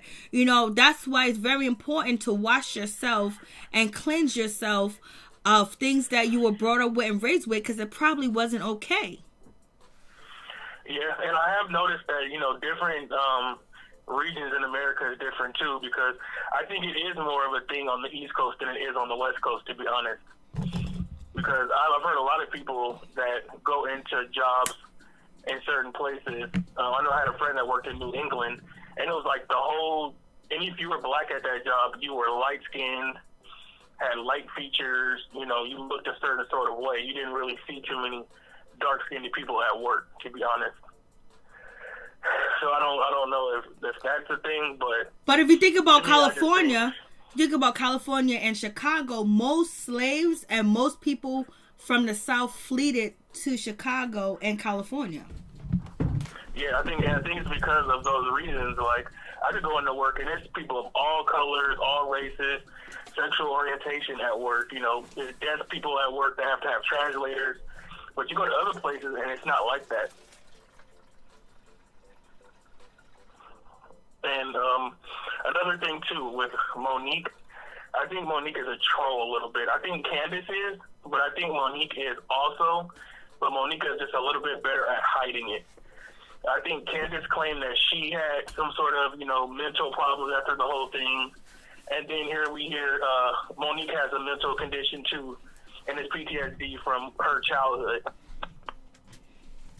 Yeah, if you're going to play the game, play the game. Right, you have a lawsuit, so I have a lawsuit. You have mental problems, I have mental problems. But hold on. But if someone was bringing criminal charges against you and you got money, you got a lot of things at stake, would you defend yourself or nah?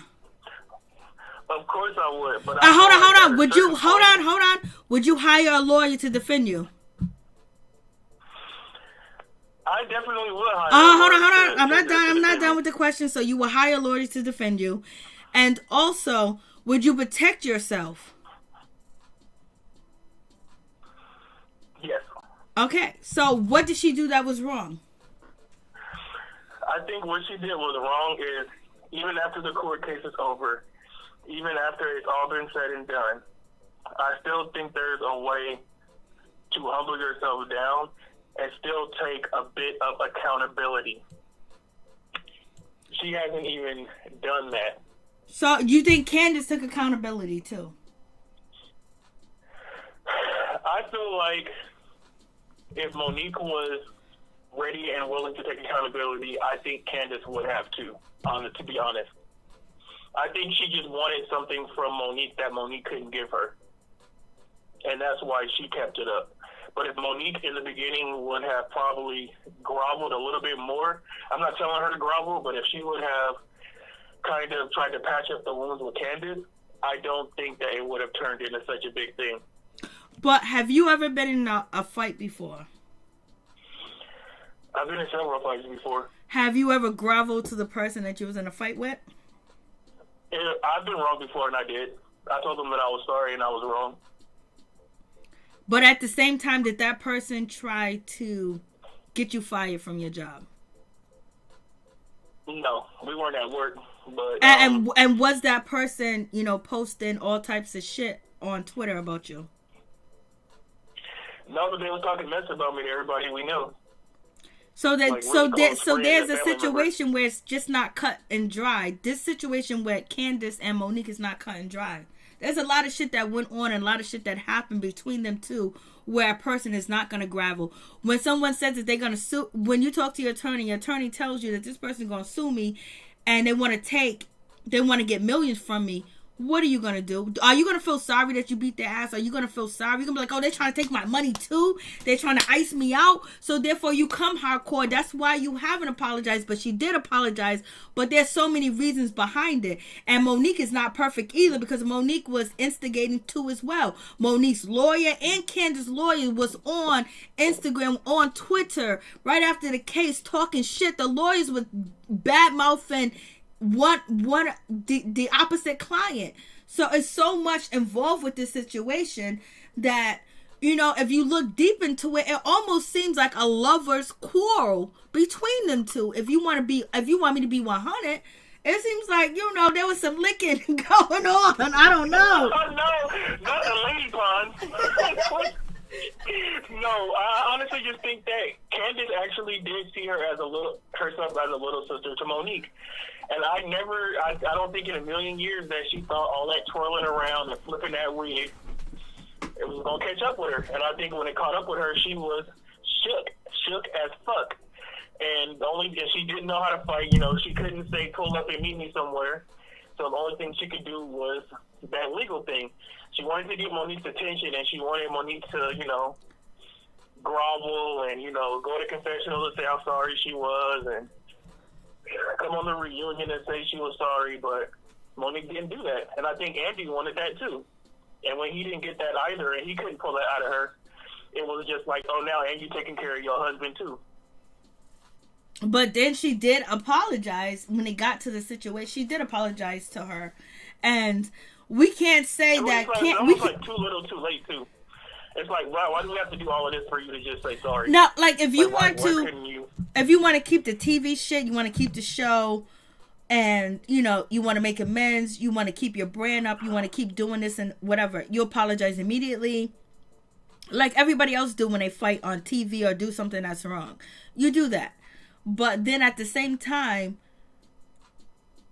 she didn't feel that way.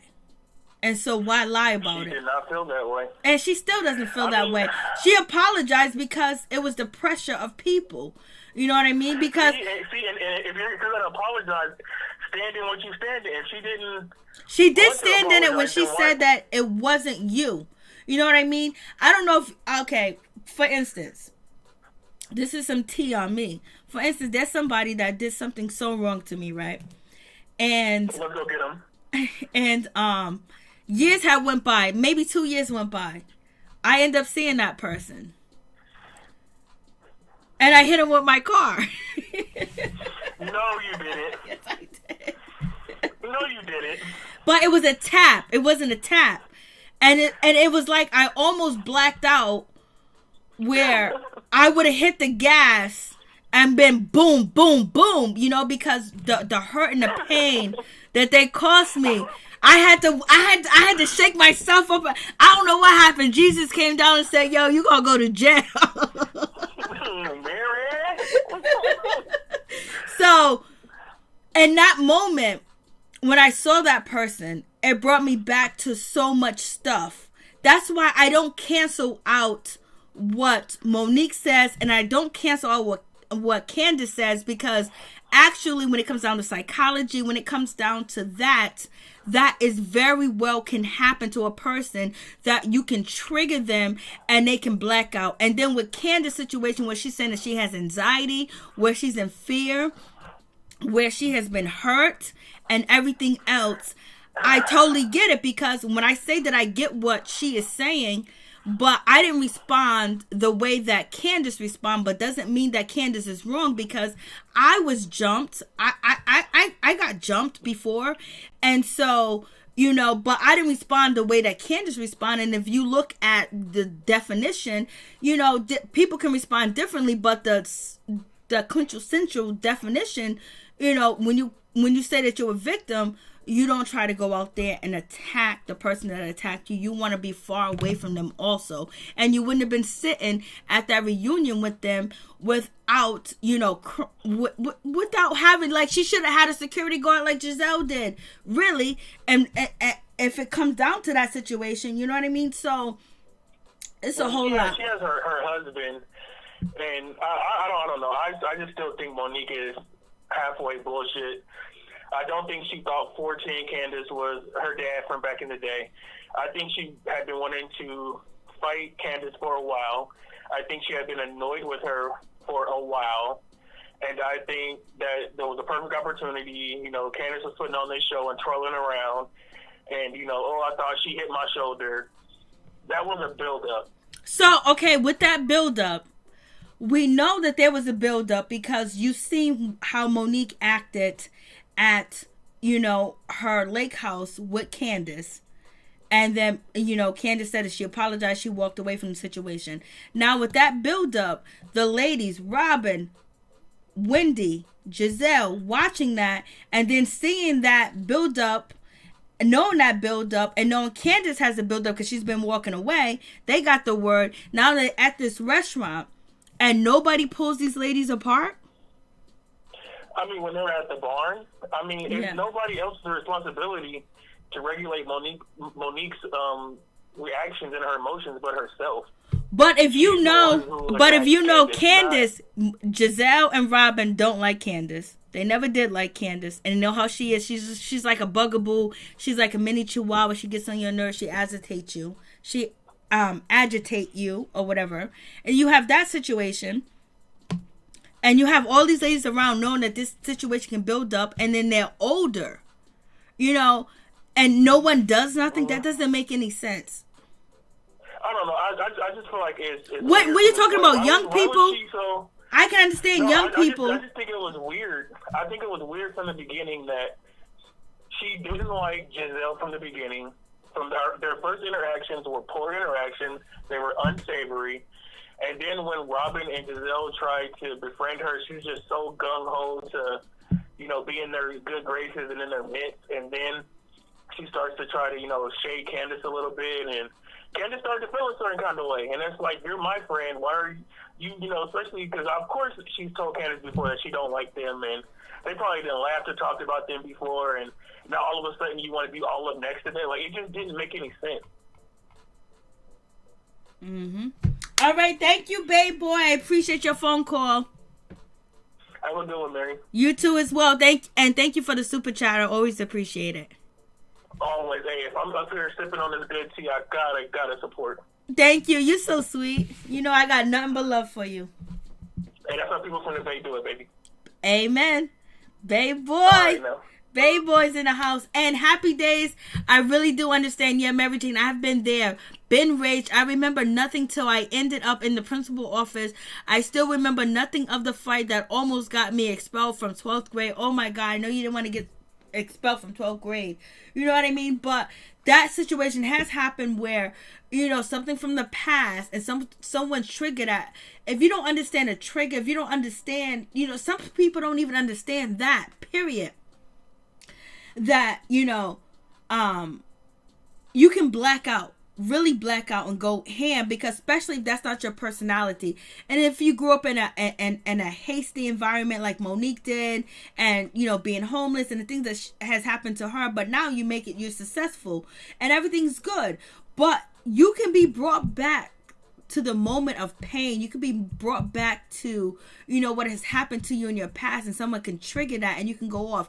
And I would say I have been triggered. Like I said, you know, I tapped the person with my car. You know what I mean? When I say tap, like it was rolling on 1 or 2, and they hit the top of the car and was like, yo, and then I wanted to hit gas, but I didn't. But I was triggered in that moment where I kept rolling the car, because this was on a side street. It wasn't on, you know, a fast street, or, you know, a street with a lot of traffic or anything else like that. And let me tell you, it triggered me when I seen that person to hit them with my car. It triggered me, but, you know, through the grace of God, through the grace of, you know, my ancestors or whatever, it didn't go down that way. You know what I mean? Because I wouldn't be here talking to you guys. I would be behind bars. Because when you black out, you know, and you're in that moment, you're not a criminal. You're not thinking about criminal activities. You're not thinking about, oh, let's cover the evidence. Let me run. Let me take my place. Let me drive off. No, you're there. You're stuck in that moment because you're blacked out. You're not there. You're almost in a haze. You're almost in a daze. And that happens to people. I don't know if it happened to Monique in this situation, but yes, that happened with clients that I've had in the past, clients that I've had in the present, that they could be triggered by a fire truck, they can be triggered by a police officer, they could be triggered by a bus stop, they could be triggered by something on TV that says something about a medical condition and just go off. And kids, you know, also working with kids too as well, can be triggered by food, they can be triggered by sound. Things can trigger people, but people don't understand that unless they are actually in that position or they went to school for it to understand it. And so that's where we go back to Wendy. Well, Wendy should have used her doctor's degree, and she should have instead of choosing a side and a team try to get down to the nitty gritty. Of her, of all people, Wendy, with her accolades, her fucking 4 degrees that she talks about over and over and don't stop. And she even mentioned at the end of the last part of it, I'm a doctor. But she does nothing that shows that her career is anything. That she actually can make a difference in people's lives. Because she couldn't even make a difference in this situation. She chose a side. And then she made her opinions be known on that side. And you would think that someone with so much education can figure out, okay, this woman is just not mad at Candace. Gotta be something else. Or what is going on with this situation? Let me try to figure this out because I have the expertise, I have the education, I have the knowledge, I have the training, and I can do that. And so if you're going to brag about your 4 degrees, then use them. And use them in a good way. But that is it. So let me find out what's going on. Thank you guys so much. Okay, all season long they were moving knives from Candace's table. Setting for a reason. Major. ASAP. Facts. They was.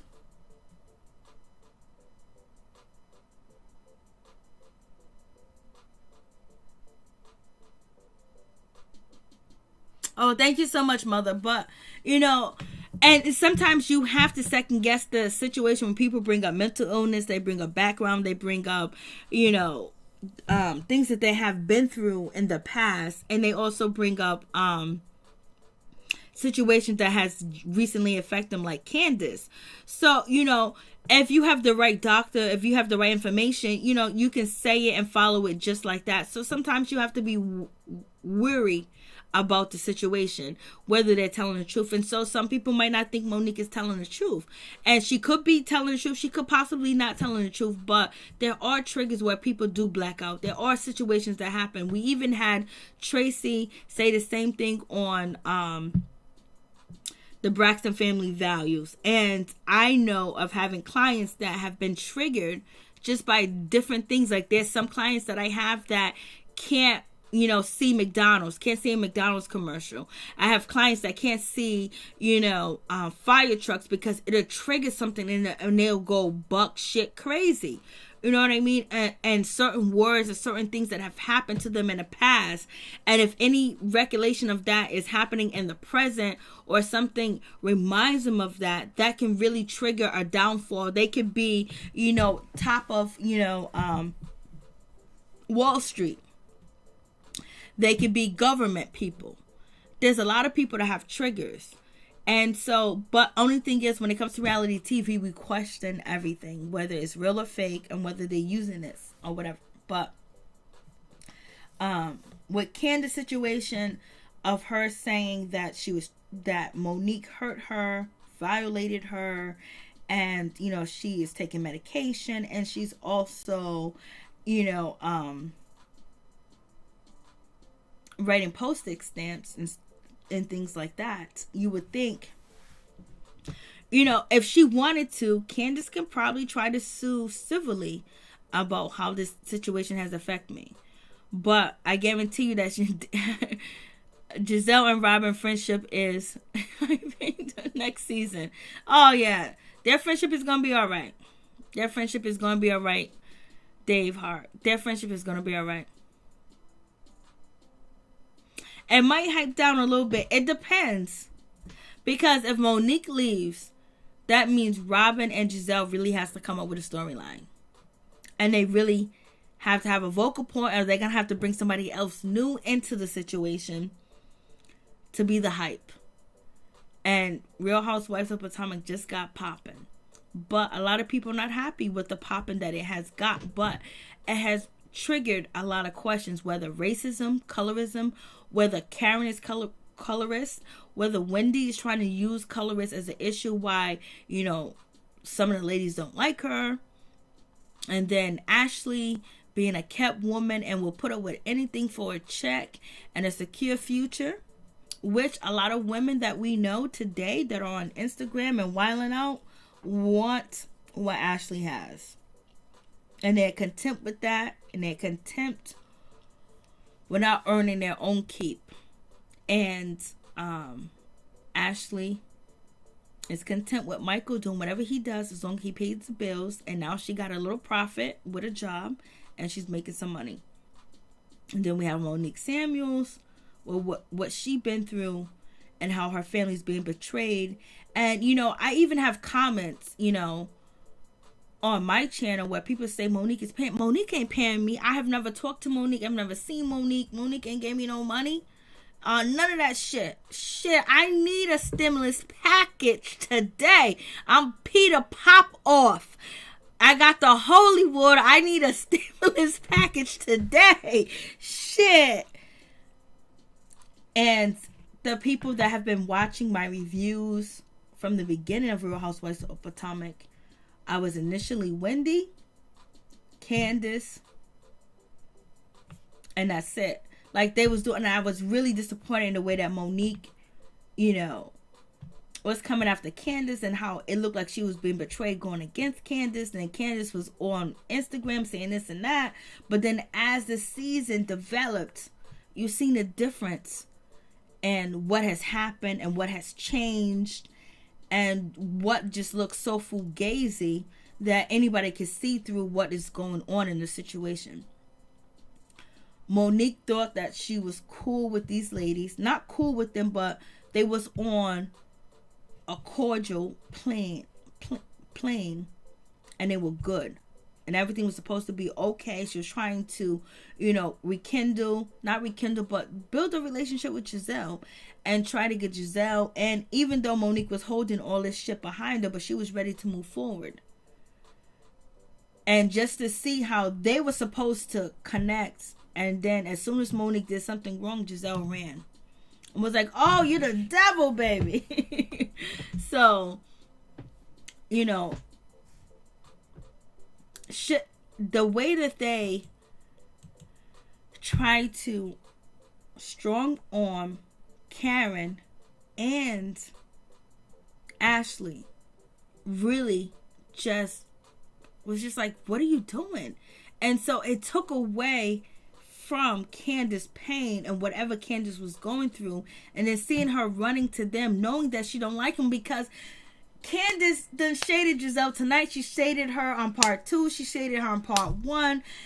Candace shaded Giselle all the time, but just to see that changed a lot of things. And then Candace acting like she's not the victim. Candace going wild. Candace just going off. And then Candace coming at Karen. Candace coming at this person. You can't force somebody to agree with you. And then it's just the things that Candace didn't seem like she was as hurt as she portrayed on TV. But I know she was hurt because it's embarrassing for that to happen, knowing someone got the upper hand on you and you talk mad shit online. So we'll see. We'll see what happens. But, you know, when it comes to Ashley and Karen, there's going to be some icing out if Monique don't come back.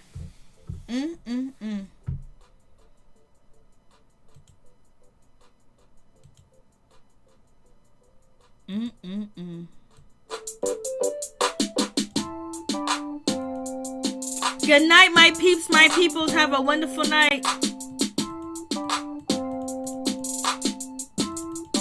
Thank you guys so much. Thank you, Thick Girl 40, for calling in. Thank you, Norris Tony, for calling in. Thank you, Ralph. Thank you, Mother, for calling in. I appreciate you.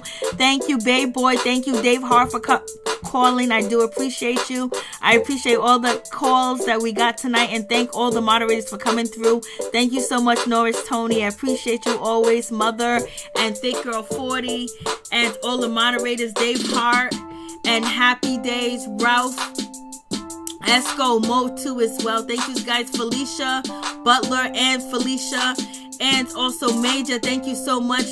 And also, Miss T calling in from Louisiana. Thank you so much. I appreciate you, for real, for real. Thank you guys so much. Thank all the moderators. Thank you for the super chats. I appreciate it. And all the people that are in the comment section, I appreciate you. Louise White, I appreciate you, baby. Witch Hazel, I appreciate you too as well. And all the people in the chat, I appreciate you guys coming through, keeping the chat live. LSW, thank you so much. Happy Days, thank you so much. Who else? So to the moderators and the paid members, Tony Norris, please check out Norris Tony YouTube channel. He has an awesome YouTube channel. Check him out, show him some love.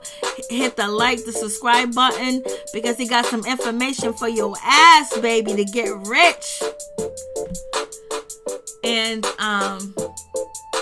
Witch Hazel was here, Louise White, I just want to shout them out always, because you're paying. You guys are wonderful. And all the moderators that came through too as well. And Mo, she came through too. I want to say what's up. And all the people in the chat that came through. Thank you guys so much. I appreciate it. Much love. Positivity. Love. We're going to see. I gotta see this Monique situation. We got to talk about that shit, because I'm going to talk about that. Like, come on.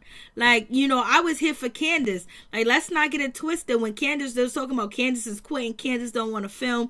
Candace ain't coming back. I was like, Candace, what are you doing, girl? Like, don't run away. Yeah, you got your ass whooped. Shit, I got my ass whooped before. Come through. Don't let nobody take nothing out your mouth. Come through and show up and show out.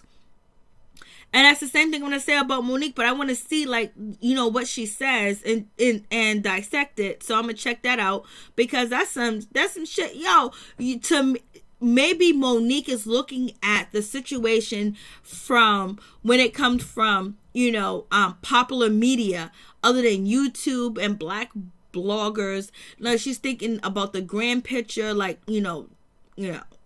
syndicated, bloggers and syndicated shows and syndicated this, and on a grand scale that she's looking like a demon, that trying to make her husband look like a demon, and maybe that could be the situation, and maybe she feels like she better cut her ties now before, she's totally dogged out, and she might end up in a situation like Nene Leakes, months later with Nene Leakes, calling out Bravo and want to have a sit down with Bravo. Maybe she's calling the shots and saying, you know what? I did this shit. I'm out. And I could totally get that too as well. But there's a lot of people that are rocking with you. And it's not even about Bravo, but for what Bravo stands for and the things that we are hearing and things that are happening, maybe she just bowed out. And also, Mother, thank you for calling in. Thank you, Mother, for being here. I don't know where Ralph is at. Happy Days, Major. Hope I got everybody. I appreciate y'all. For real, all day, every day. Peace.